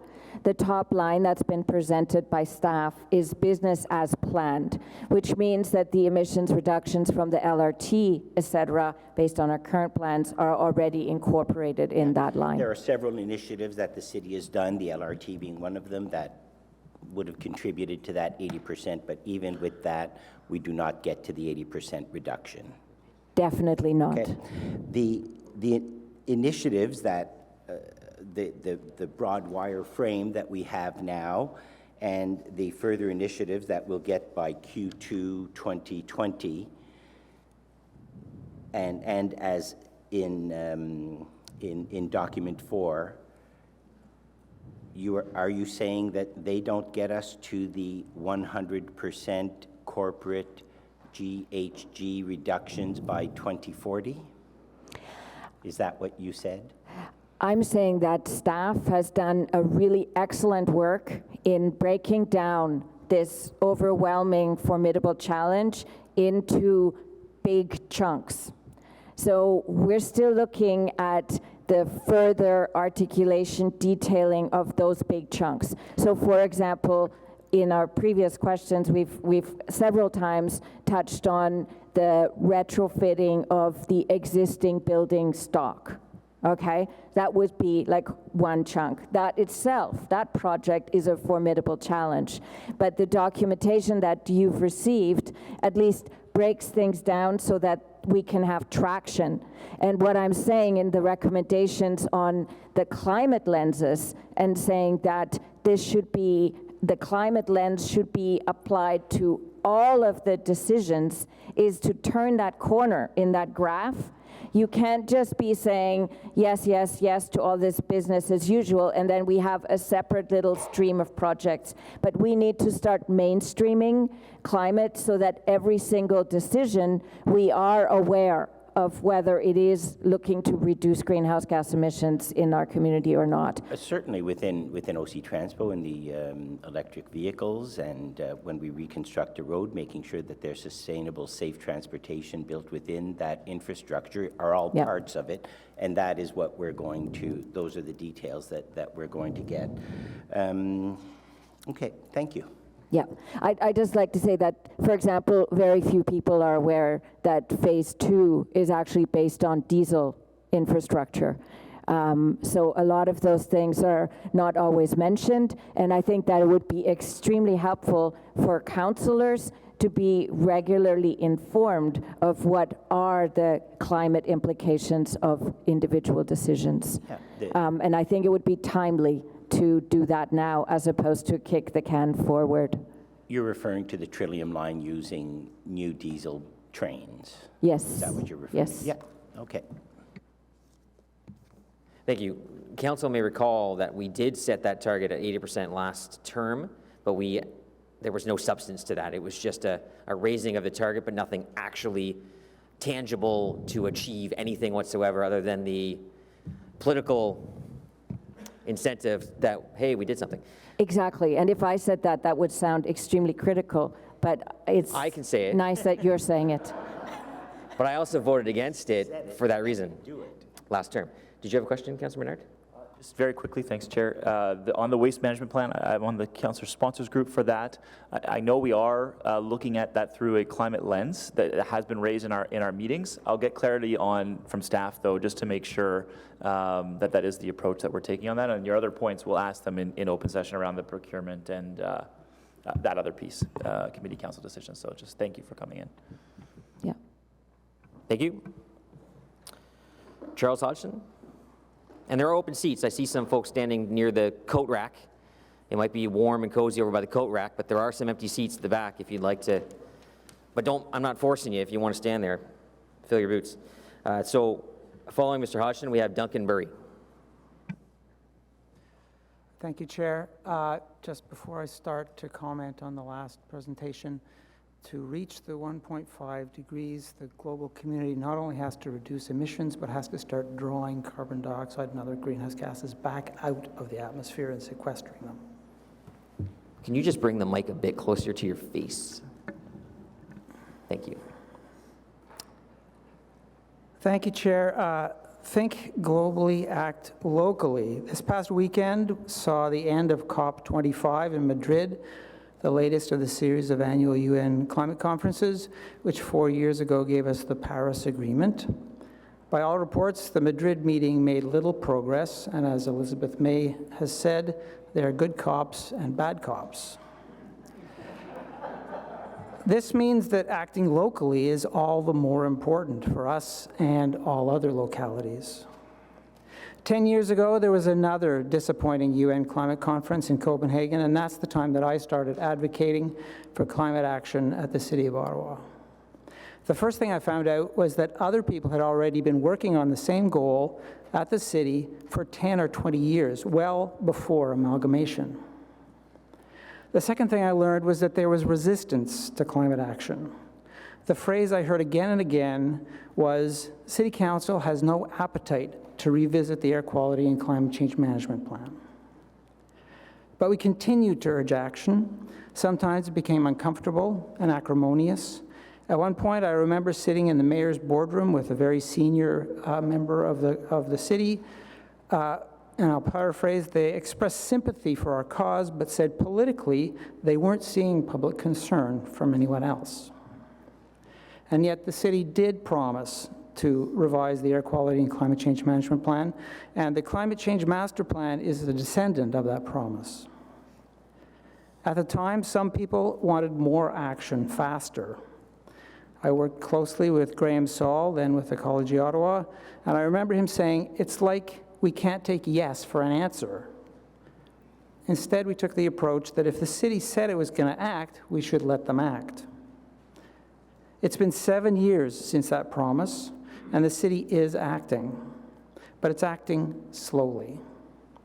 In that time, the Paris Agreement has aimed us at 1.5 degrees Celsius, and since then, there's international consensus, and That's 197 countries whose scientists specializing in this area and their political representatives have formally agreed that if we don't get to 1.5, it has to, well, to get to 1.5, we have to do it in less than a dozen years. It has to be done and dusted, and that's now less than 11 years. And they agree also that missing the target is going to be costly and dangerous, and the current trajectory is aiming us at 3 or 5 degrees Celsius increase. So I don't think we have the luxury anymore to take yes for an answer and let the city move forward slowly. Last week, there was a guy named Tom Rivet-Carnac who said, the exponential curve of impact and risk is going up, but the exponential curve of solutions and mobilization is also going up. And we just don't know which of these two curves is going to win. Tom Rivet-Carnac was the right-hand man to Christiana Figueres, who was the head of the UN climate effort that achieved the Paris Agreement. So things have changed in Ottawa over 10 years. Politically, we are seeing broad public concern. You have before you an ambitious local climate plan, and I urge you to grab it with both hands. Most of your constituents are concerned, and more will become concerned as time goes on. You can be on the leading edge of these solutions. And I'll leave you with an analogy. A long time ago, the City of Ottawa dithered and declined for 15 years to take on a city infrastructure project, mostly because it was too expensive. In the end, they did spend the money. They were right to fear that cost, because now the municipal project is valued at over $16 billion. The time was 150 years ago, and the project was piped city water and sewers. Can you imagine? It was expensive, but can you imagine having a city without piped city water and sewers? Climate change is the same. It'll be a big effort, but we can't, it's going ahead without it is unimaginable. Thank you. Thank you very much, Mr. Hodgson. Any questions for delegation? Seeing none, thank you. Mr. Burry with Waste Watch Ottawa, followed by David McNichol. Thank you, Chair, members of Council. I'm here with Waste Watch Ottawa. Firstly, just want to encourage the committee and later council to adopt the recommendation to reduce corporate greenhouse gas emissions by 100% by 2040. This is a challenging target, but one that is entirely consistent with the declaration of a climate emergency that you made earlier. In support of the recommendation and to ensure that the target is woven into all that the city does, we would strongly urge that the Solid Waste Master Plan incorporate this as a zero-emission target in its planning process. So to pick up on the point that Councillor Menard made and Angela Keller-Herzog, all future waste management program and technology options that are identified during the planning process should be reviewed and evaluated through a climate lens, and with a goal of a zero-emission waste management system by 2040, if not earlier. The staff report notes that solid waste represents 9% of a city's corporate greenhouse gas emissions, or an estimated 21.2 kilotons of carbon dioxide equivalent. While this may seem small in the overall context of a city's operations, waste is an area where reductions in greenhouse gases are clearly possible, and total greenhouse gas generation is not insignificant. It is noted that waste, in fact, greenhouse gas emissions will increase over the coming years as the amount of waste goes in place in Trail Road increases and the opening of a new landfill cell. So just to note that the track we're on that is upwards. So with this, we'd like to bring to your attention two very clear implications resulting from a commitment to this kind of a target. Firstly, zero emissions means that no organic materials from Green Bin program or anywhere else should be disposed of in the Trail Road landfill site. So that's a point was made by a couple. So, and I note that, in fact, in the project of energy evolution, these are one of the projects that's focused on. So that's really, really important. The city obviously does collect a certain amount of the gas, a large amount of the gas that's released from Trail Road, but doesn't get it all, so zero organics. The other issue, which is perhaps equally important, is that zero emissions means no incineration of waste either. You burn waste, you produce CO2. Incineration produces, according to a UK data, approximately 1 ton of CO2 for every 1 ton of garbage burned. There's a range there of between 0.7 tons of CO2 to 1.7 tons of CO2 based on the analysis of waste incinerators in the UK. The factor that's important there is the amount of carbon in the waste, and that's a factor of how much organics is in there, how much wood is in there, and perhaps most importantly, how much plastic is in there. So what we want to do again is to recognize that incineration produces CO2, and in fact, although it's a smaller number compared to the methane that's generated from organics, the fact is over the lifetime of a long 30-year lifetime of a waste incinerator, you could be generating a significant amount of greenhouse gas, perhaps 7.5 million tons at the higher end of that range. So to conclude, zero emissions target for 2040 means no organics disposal at all, and it means no incineration. There are viable alternatives for both organics disposal and incineration, and we sincerely hope that with a detailed analysis of climate change impacts woven into the waste plan, that will identify and pursue options that are part of a waste management strategy designed to help and address the climate emergency. Thank you very much. Thank you. Question, yes, Councillor Kavanagh, question for Mr. Burry. Thank you, Duncan. You talked about incinerators because I often get asked about that because people see it as an inefficiency, and of course it was tried in the city in the past, and it sounds like you're totally ruling that out, and that's what I've heard from experts as well. So do you see ways that we can capture the gas in the future? Is that something that we should look more closely at? In terms of the organics you're talking about, Councillor? Yeah. Well, there's two ways to do this. You can do it through an anaerobic digestive system, and you collect the gas and you produce a fuel. In fact, Toronto has digesters, and they, in fact, are using that fuel to fuel their garbage truck fleet. That's something which is happening. The other option, obviously, is an aerobic system, which doesn't produce methane, and that's the kind of system we have. And that's one of the discussions which need to happen, I think, during the waste plan. But clearly, when you look at this, you need to think about what the emissions are and what the total sort of net releases are with either of those options. Thank you.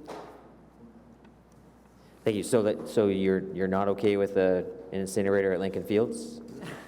It's a good blank canvas. We could. I got to ask my son that. He has a PhD in atmospheric chemistry, and he just rolled his eyes when I even asked about those things. Any other questions for Mr. Burry? No, seeing none. Thank you very much. Thank you very much. Now we have Mr. McNichol, followed by Elamar.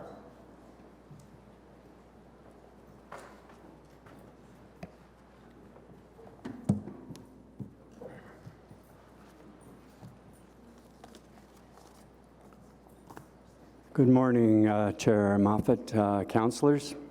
So I sent a one-page flyer in.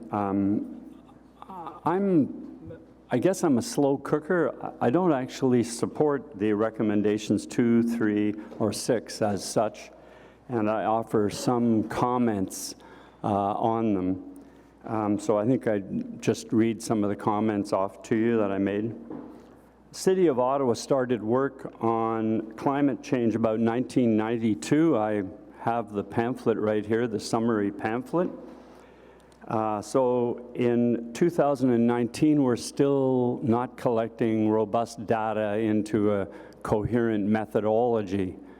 So I have a kind of weary skepticism here, and I apologize for that, but I'm going to have to be convinced. I'm really excited that we're going to have yearly reporting, but I'm not convinced for reasons that I also lay out that we're still not focused properly.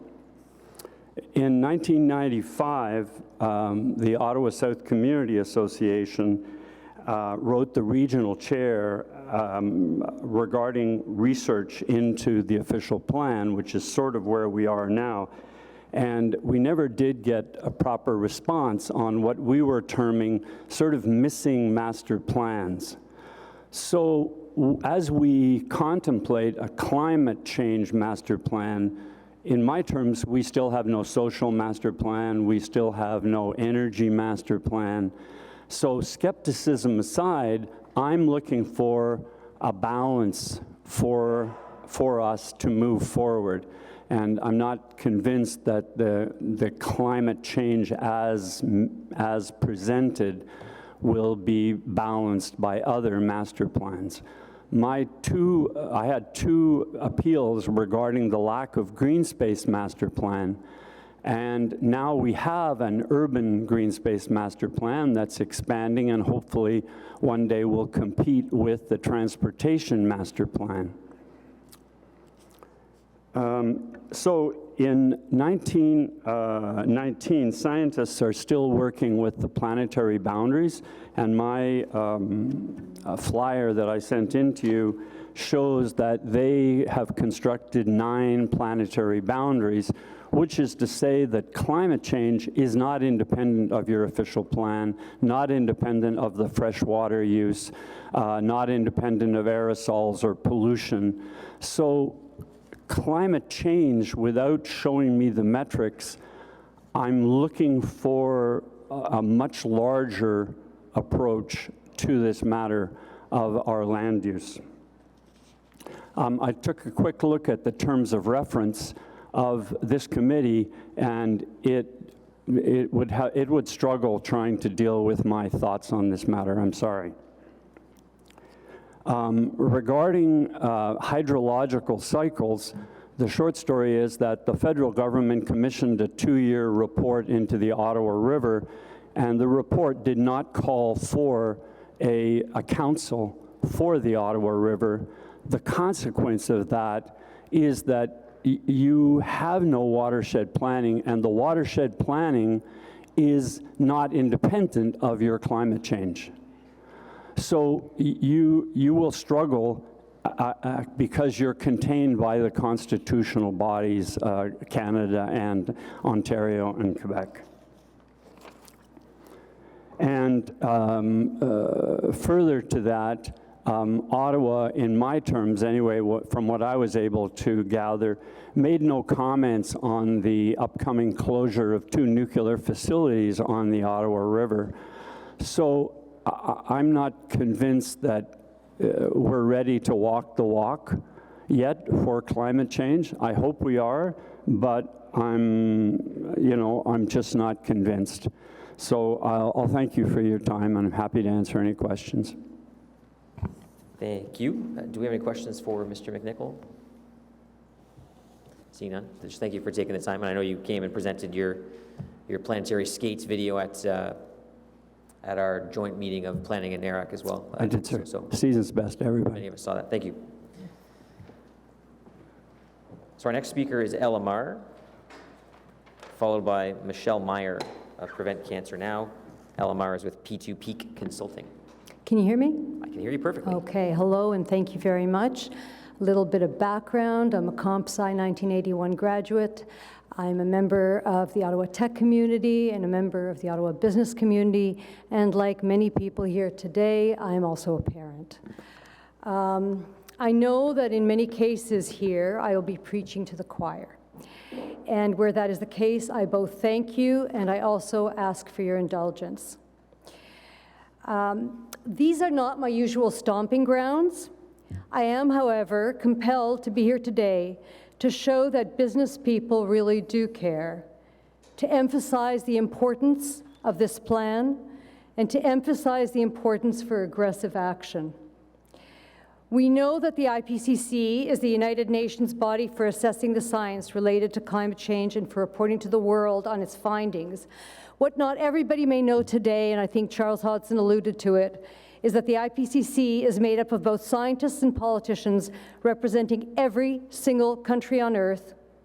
The IPCC cannot publish a single recommendation without each and every representative agreeing to do so.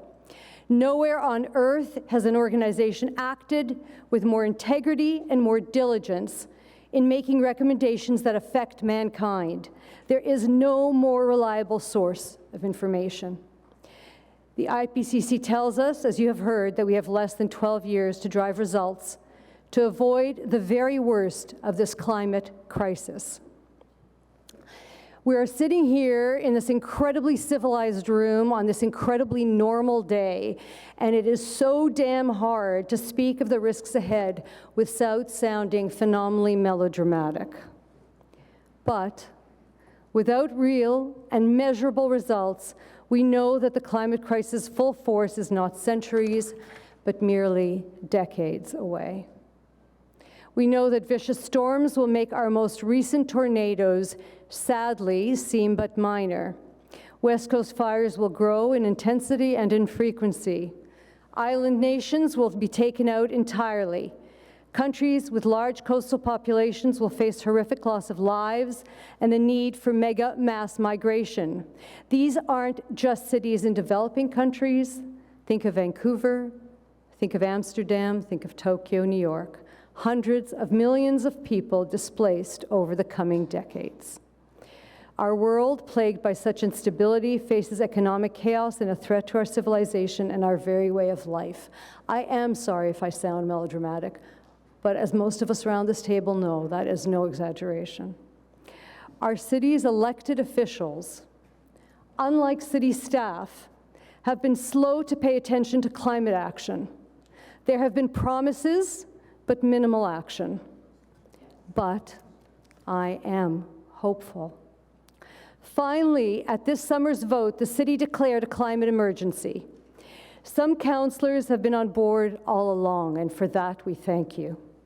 Others, like the mayor and many councillors who have not realized the degree of its importance in the past, have now risen to the challenge and also come on board. Councillors, like Jan Harder, have been open-minded. They've asked their constituents and they've listened. Our representatives voted to support the climate emergency declaration. For this, we thank you. We should all be incredibly proud. Together, we understand that this is an emergency unlike anything we have ever faced before. Today, we have a climate change master plan brought to us by dedicated city staff. We must support the most aggressive targets possible. We are running out of time. I know that many of you did not sign up for this. Many of you chose to become city councillors for other reasons, other good reasons. It is, however, your fate that you are in a position to have an impact. And I believe that you have a moral obligation to do so. And I believe many of you feel that way too. Support the most aggressive measures possible. This could be the most important and meaningful action that you take in your lives. Thank you. Thank you very much. Appreciate your presentation. Thank you. Any questions for the delegation? Seeing none. So our next speaker is Michelle Meyer of Prevent Cancer Now. Oh, sure.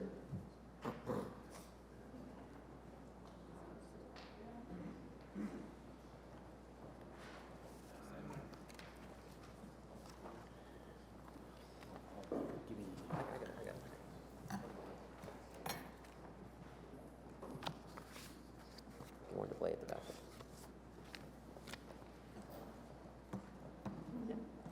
You can go ahead. I'm just going to pass these out. Good morning. I'm Michelle Meyer. I'm a naturopathic doctor, and I'm speaking on behalf of Prevent Cancer Now. PCN aims to stop cancer before it starts by addressing contributors to disease, and there is no doubt that consequences of climate change are on that list. Blunting climate change starts at home, and we congratulate the City of Ottawa for its attention and commitment. This is a game changer. Success requires transformation at unprecedented speed. And here we have a great opportunity to do tremendous good in our city and resist the opportunity for glossy proposals of fundamentally flawed approaches, ostensibly to solve problems, but that will suck away money, time, and opportunities. The city requires independent scientific expert review of large initiatives to avoid repeating what was coined the Plasko fiasco, and to make the best choices for progress. Citizens, not vested interests, must hold sway. Broadband communications is an important example. There is a clearly better option that is safer, healthier, uses less resources, much less energy, and is more resilient and sustainable.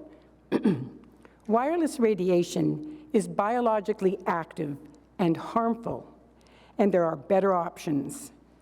Fiber optic cable is far superior to wireless data transmission.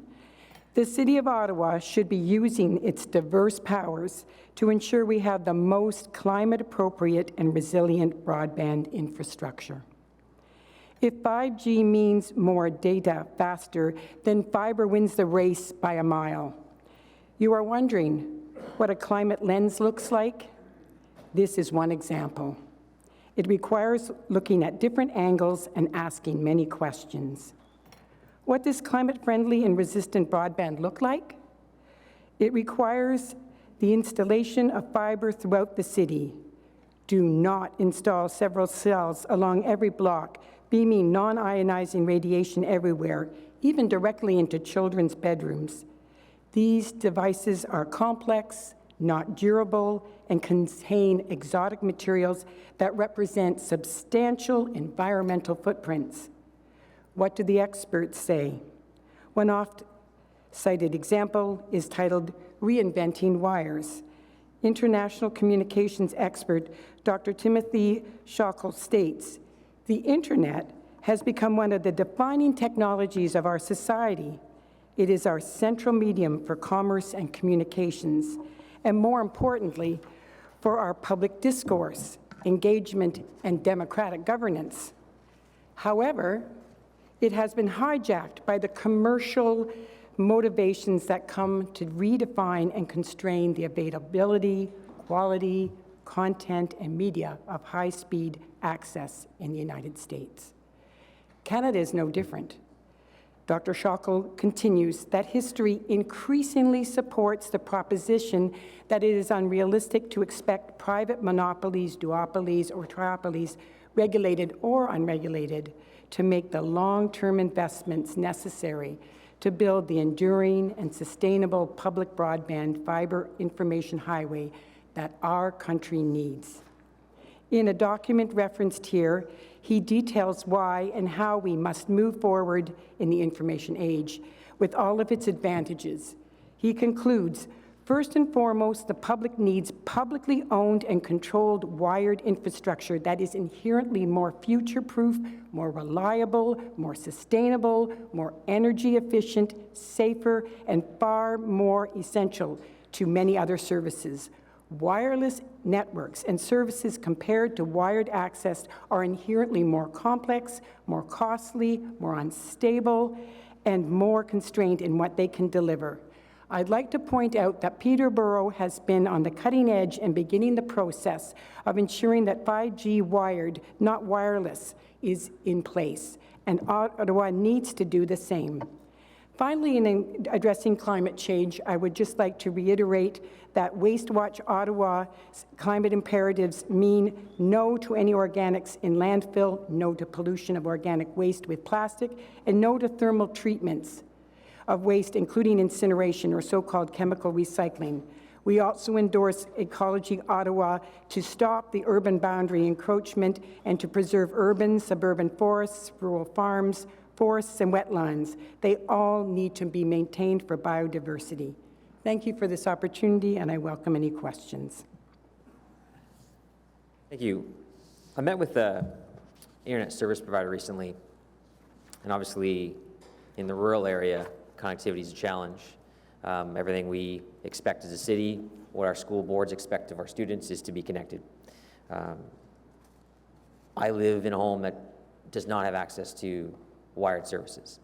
But I met with a company that was looking at something a bit different. They're looking at remote areas and installing one tower, but then instead of having satellite towers to it, providing fiber from the tower to the community. So obviously it doesn't address the full concern. It still has a tower, but it reduces the signalization from each home to that tower and runs it as fiber instead. Do you see that as a step in the right direction? Absolutely. Okay. And in the end, we need to recognize what is sustainable in the long term. It's going to cost us a lot in every regard if we have wired technology, and it's here. Yeah, and I think they're actually looking at it saying that it's actually long-term more affordable for them to be able to do the single tower with the Absolutely. with the fiber, because it's just they're having a lot of connectivity issues Right. in remote rural areas, with big tree Absolutely. canopy and whatnot. Right? And again, as a naturopathic doctor, I can only tell you the health implications of continuing wireless technology are absolutely frightening in terms of statistics around brain cancers and everything else. It's not a place we need to keep going. All right, thanks. Any questions for the delegation? Seeing none, thank you. I know you provide us information from Meg Sears as well, who's involved in your group, so appreciate that. Thank you. Thank you very much. Did you want the other copies of this in your folder back? Sure. So our next speaker is Rob Dixon.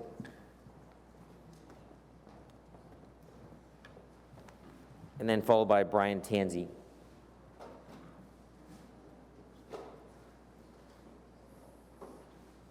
Rob Dixon? Oh, okay. I was about to give you a Bueller for a second there.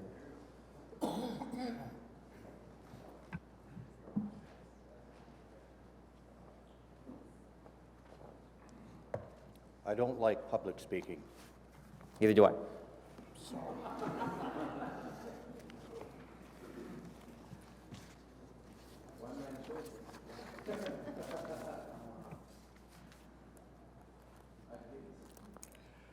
All right, I thought I'd change the pace this morning. I only found out about this last night, so. Take your time.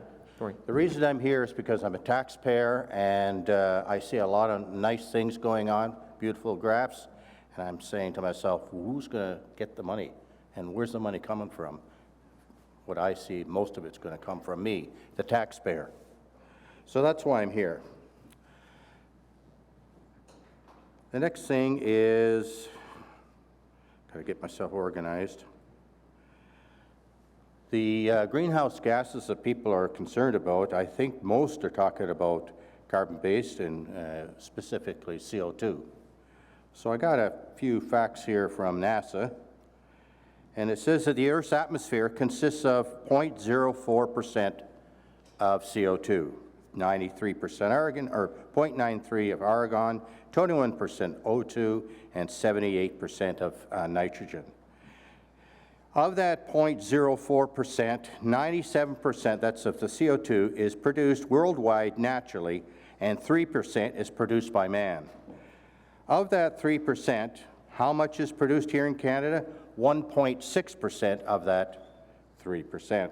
And we're spending an awful lot of money, it seems to me, to deal with a problem that is mostly natural in origin. Now, I've been reading some documents. Everything's so easy over the internet, but you got to watch what you're reading as well. And I came across a document that went to the Secretary General of the United Nations, and you'll love this. There is no climate emergency.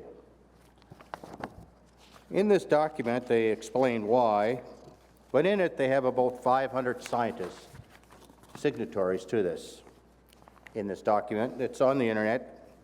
I sent a copy of it to Mr. Cloutier. And in it, there's a whole bunch from Canada, 17 of them here. You know, sometimes you wonder if they're a bunch of kooks that are saying all this stuff. I mean, do they have the credentials or not? I know one person here, Susan Crockford, who is a polar bear expert. She lost her job in the University of Victoria because she said, as far as I'm concerned, she said that the polar bear herd is doing fine and is growing, contrary to an awful lot of other people. Now, who do I believe? Then in here, there's also another person, Ian Clark. He's from Ottawa U. And I'm saying that I think that this committee I'm going to get back. I wrote it out, so I'm going to make sure I'm say it carefully. My question is, has this committee heard from those scientists who have challenged the climate change alarmism? I see a committee addressing climate change with a very unbalanced view due to the limited resources upon which they have based their actions. In other words, we've been listening to everyone who is pro-climate change. This is a terrible thing that's happening. I showed you this document showing 500 scientists who disagree with that. And I would say that no scientist in their right mind is going to disagree with it if they want to keep their job. There's a lot of fear amongst researchers, losing their budgets and all that if they say contrary to the party line. And that's what I see is why you don't hear as much as you'd like to. Now, these two guys, Tim Patterson, who's a professor of geology of earth sciences at the University of Ottawa, and Ian Clark, who's a geologist at the Carleton University, made presentations to the Senate Hearing Committee on climate change. And you can watch it on YouTube. I'd recommend that you watch it. Half an hour, watch two Canadians tell you their side of the story instead of just listening to what the media is telling you. So, and these two gentlemen have made it clear that he said that climate change is not as serious and drastic as being presented here at this council meeting today. About 20 seconds if you could wrap up. Okay. Any questions? Thank you. Any questions from councillors? Do you subscribe to the belief that saving money through energy efficiency is good for you as a taxpayer? Saving but not wasting, and not wasting money for grand schemes that will achieve very little, and that's why I mentioned about the CO2 It's not what I asked, though.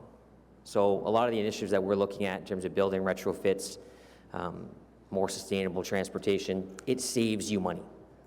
You understand that, right? Oh, yeah, I understand it. I'm not stupid. Or maybe you think I am. I was not suggesting you were stupid. I was merely asking you a question. Right. I actually didn't say the word stupid. Anyways, I just wanted to be clear because that's really where our focus is. Our focus is on making a city that's more efficiently run, and we aren't spending vast amounts of our budget on energy where we could be saving money through energy efficiency and all the while be a bit more environmentally friendly as we do it.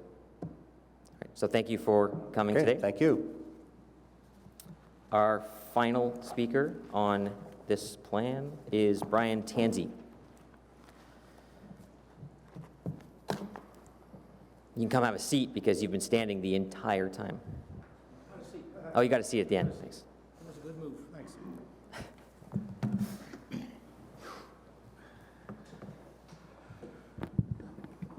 So, Councillor Brockington, in particular, you said something earlier in the proceedings here. When one of the delegations had already spoken, you said, finally, we are here.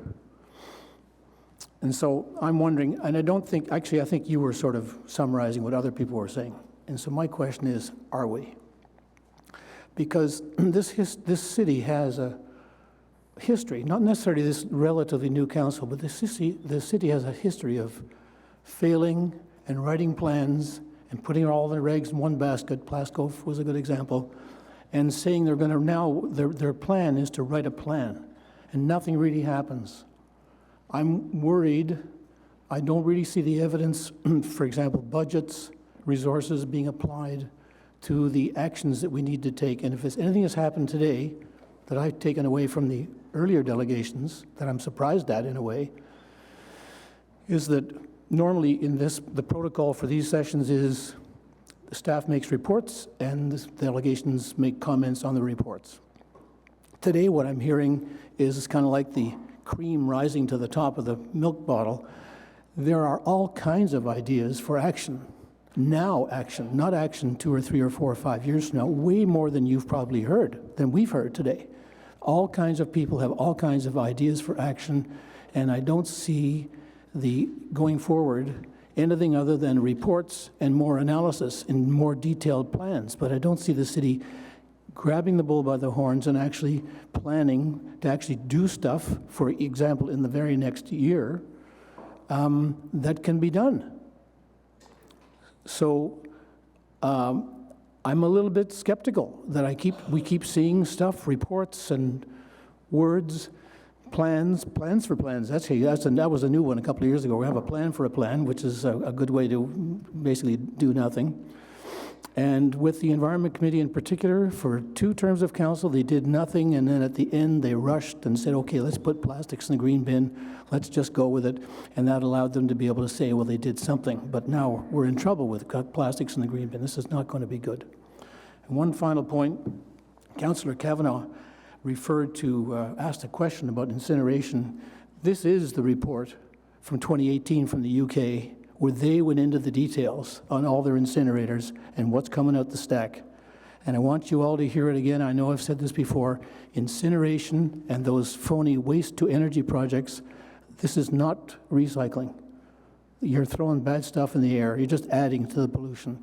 So I hope that when we finally come to the long-term plan, we don't even see incineration in there. It is not a last resort. Incineration is not recycling. Thank you. Thank you very much. Questions for Mr. Tansy? Seeing none. Thank you. And thank you to all the delegations that came out today. We also have some correspondence that councillors received, which is available to us should we wish to review that. So questions to staff. Start with Councillor Cloutier. Thank you, Chair. Merci beaucoup, and thank you to all the delegations who spoke to us today. Appreciate it very much, and certainly thank you to staff for the report. I'm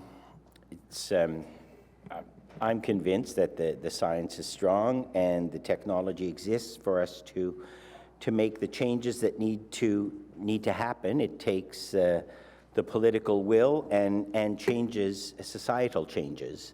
And I will certainly be supporting the report and the recommendations that were presented. I have a few questions.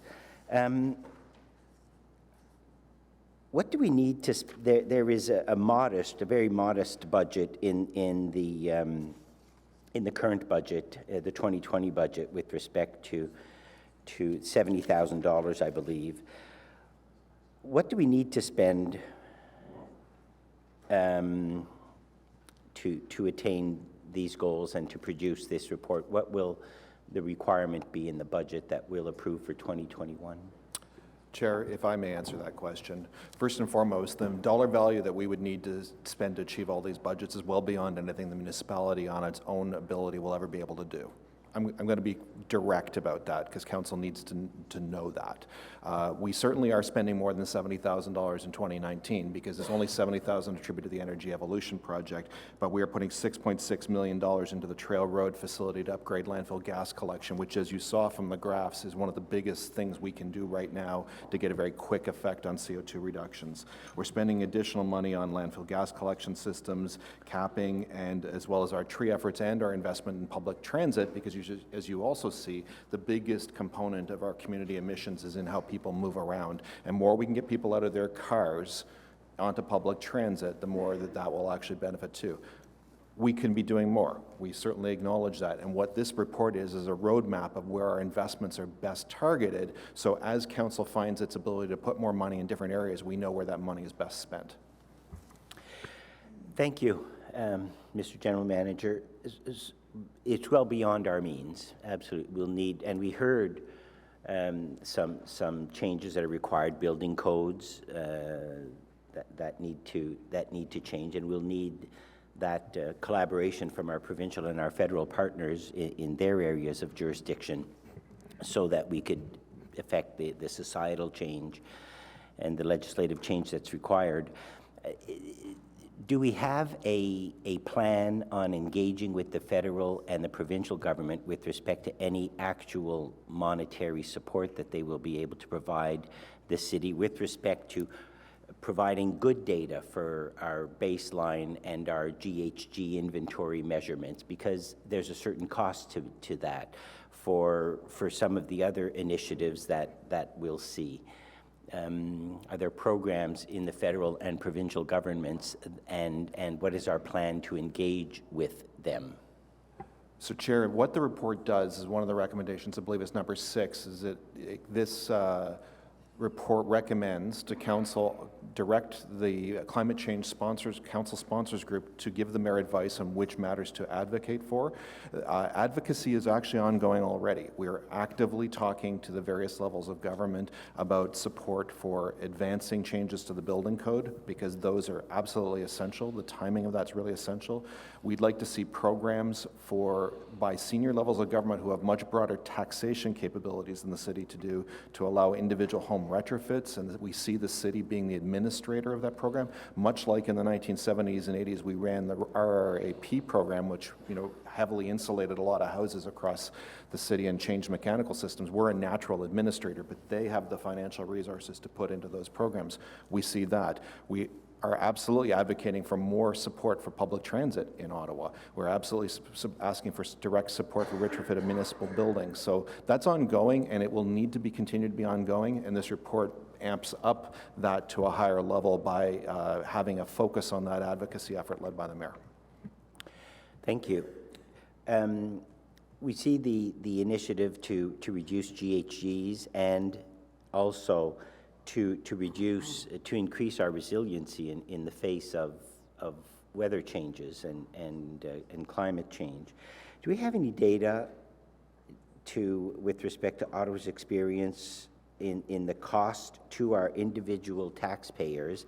And this is in the effort to convince, to educate, to inform, to bring on board our residents. Do we have any information with respect to how much climate change, if left unchecked, could cost individual taxpayers or individual homeowners? Thank you for the question. As part of the financial analysis that will come forward in Q2, we'll be doing an analysis of what each of the 44 actions proposed in the list of 20 projects for energy evolution will include. And as I mentioned, that will include the capital and operating costs, as well as the potential savings and any potential revenue streams. That's on the mitigation side for energy evolution. On the adaptation side, we're currently working with the National Capital Commission and Environment Climate Change Canada to do local projections for how we anticipate the climate may change over the next 3 decades.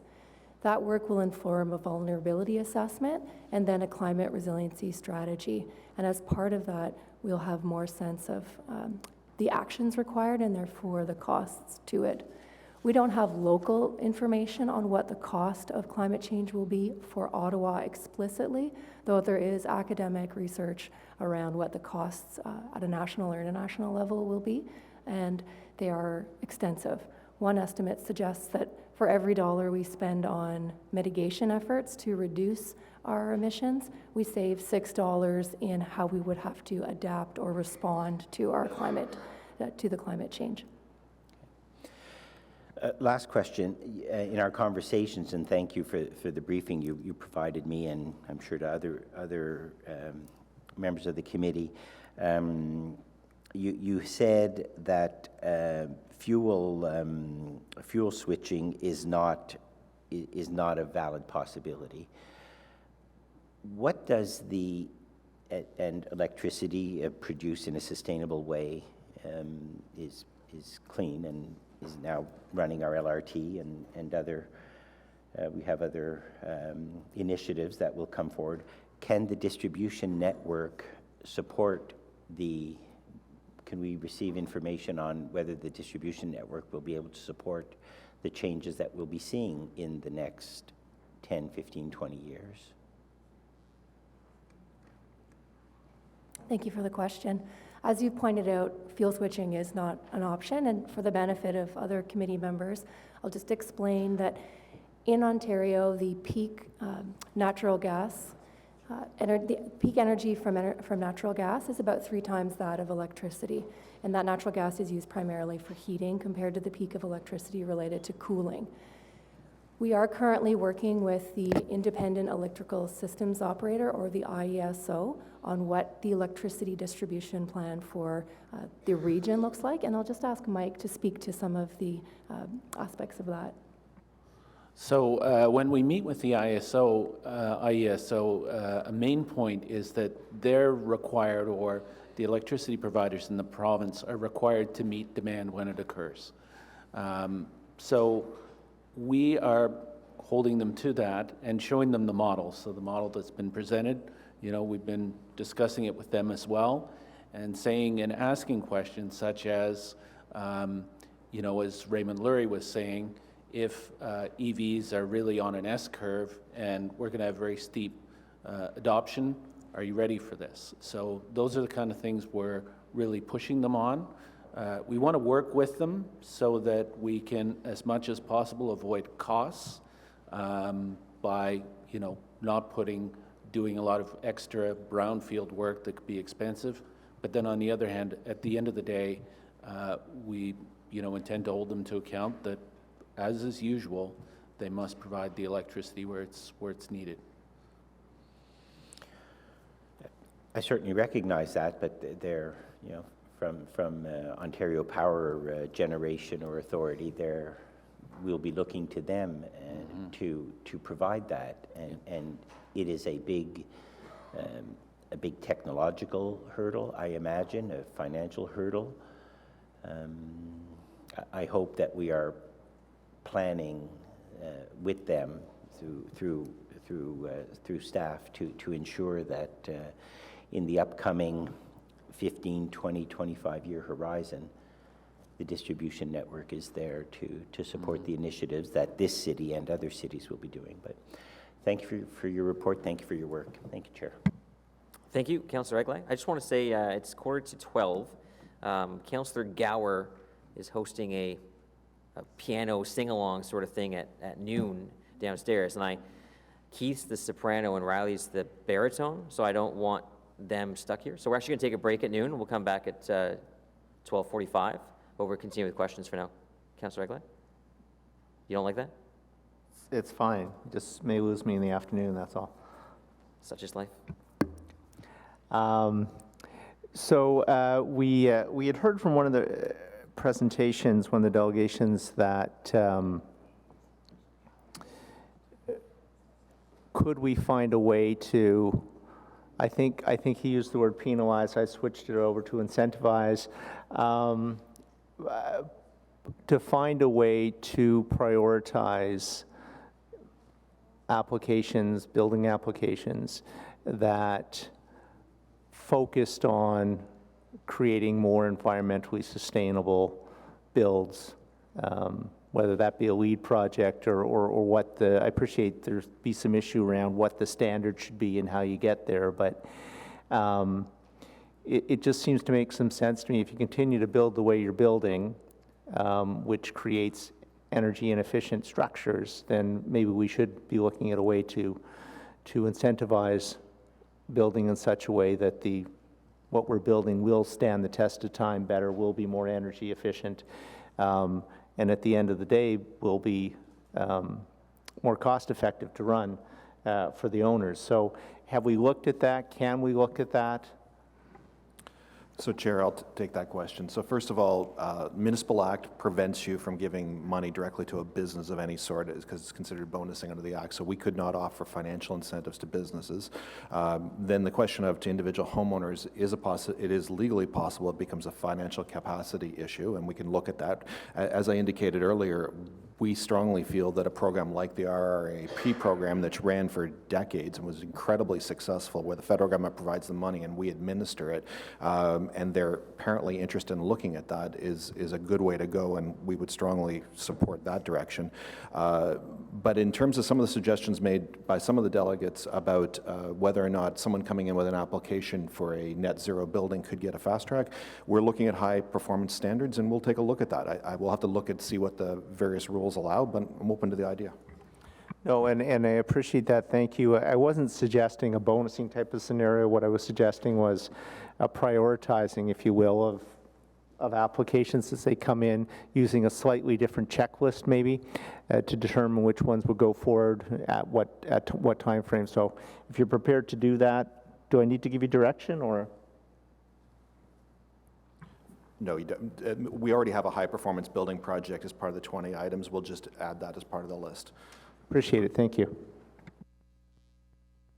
Thank you very much. Councillor Menard. Thanks very much, Chair. Thank you for this report. It's fantastic to see, and I know how hard you've worked on it over the many, many months, and I guess some of it's years in the making, so thank you for that.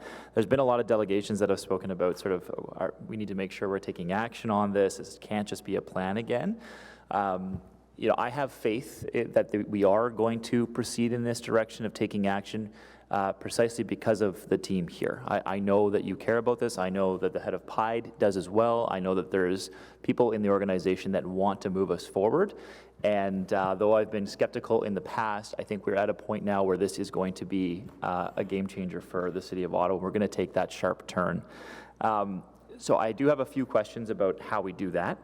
On energy evolution in particular, which is a big part of this, in terms of taking action there, how are you involving the community before the Q2 2020? I know you've involved them to this point, but how are you going to continue to do that into the Q2 2020? And what kind of actions that, you know, I've seen the proposed actions there. How do we go from here to taking action on those, to actually implementing them? What is your own thought process around that?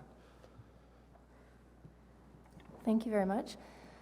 In terms of our commitment to the sounding board, which has been engaged thus far, it includes about 200 internal and external stakeholders representing more than 90 organizations in the city. Many of those have been involved to date in the development of the pathways and in preliminary ideas which have fed into the list of 20 proposed projects.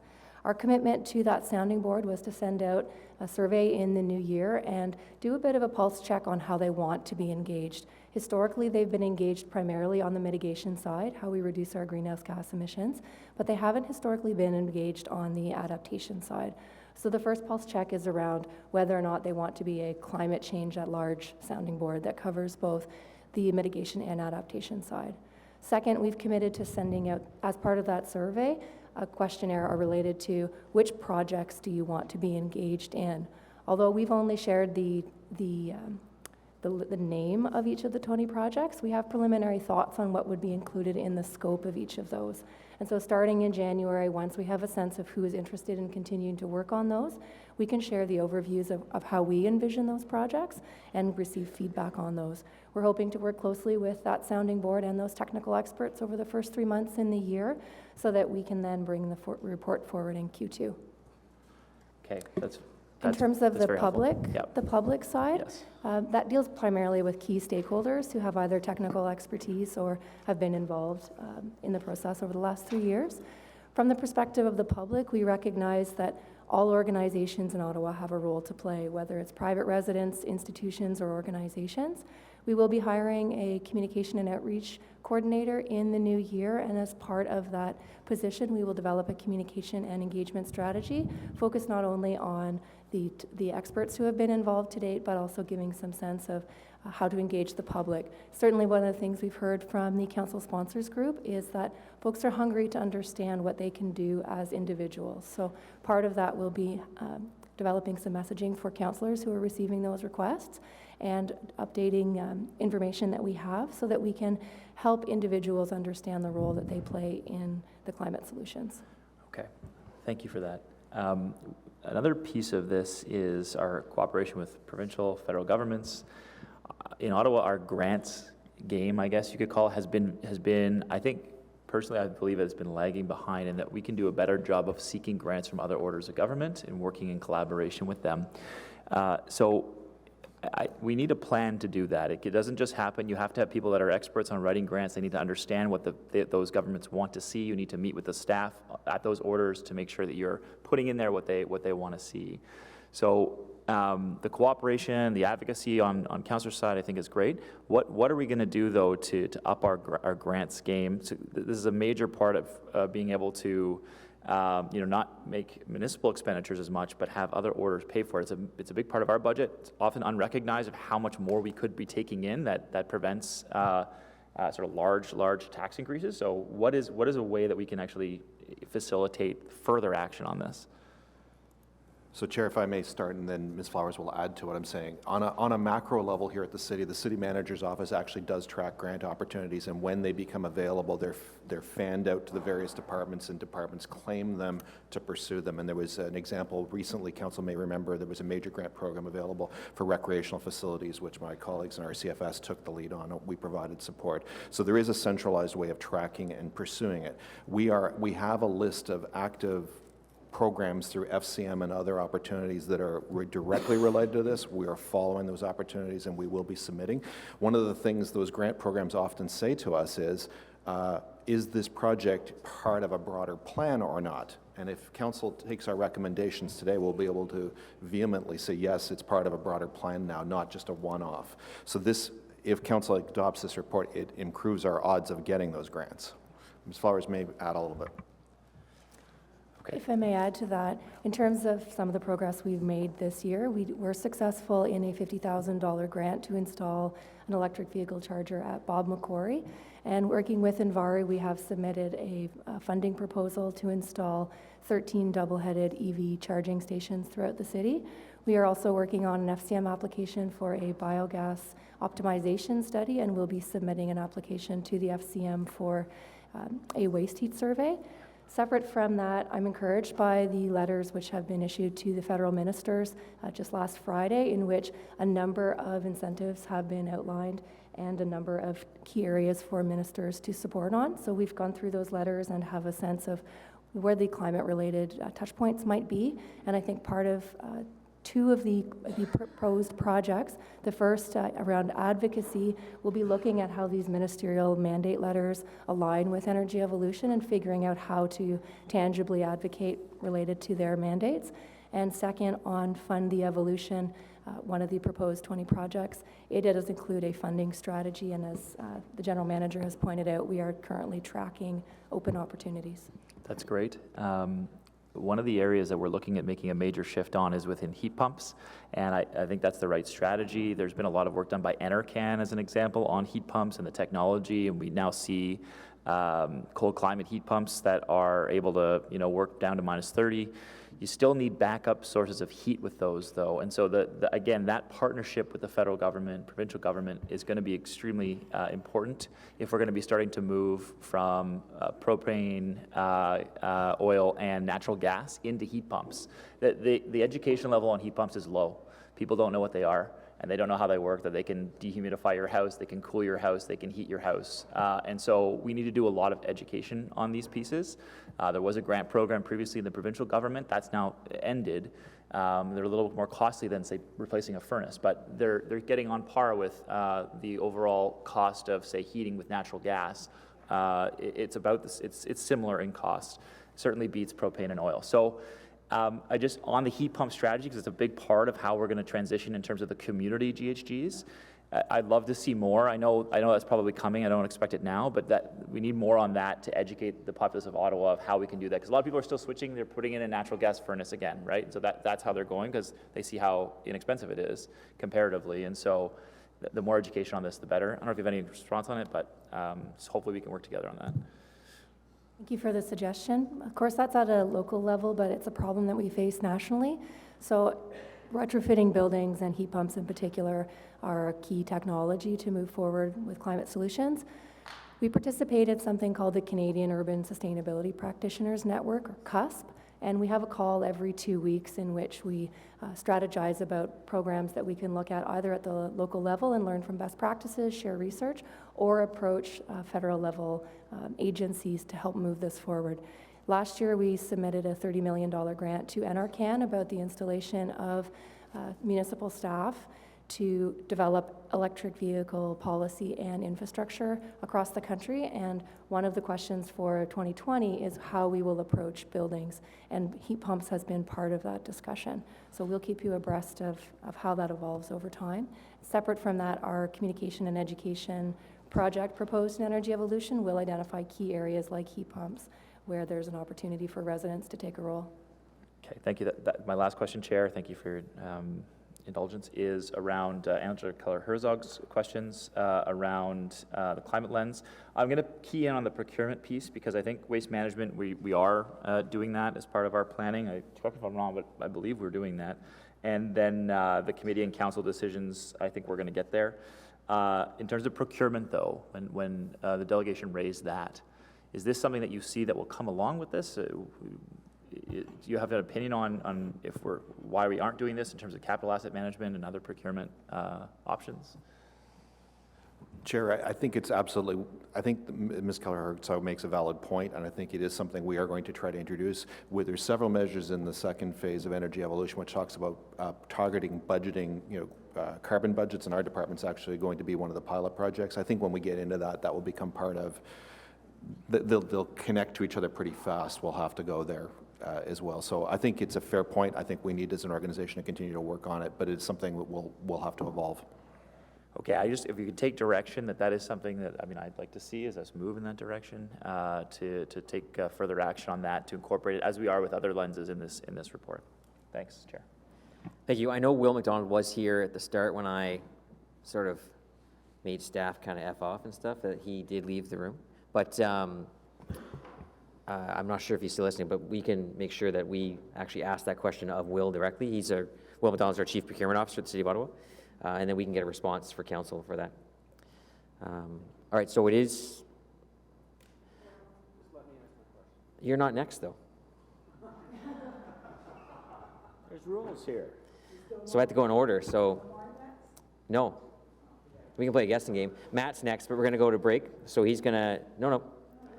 We're gonna go for a break for lunch. You're not as important as you think you are. So we're gonna break for lunch, and then we're gonna come back at 12:45. Thank you.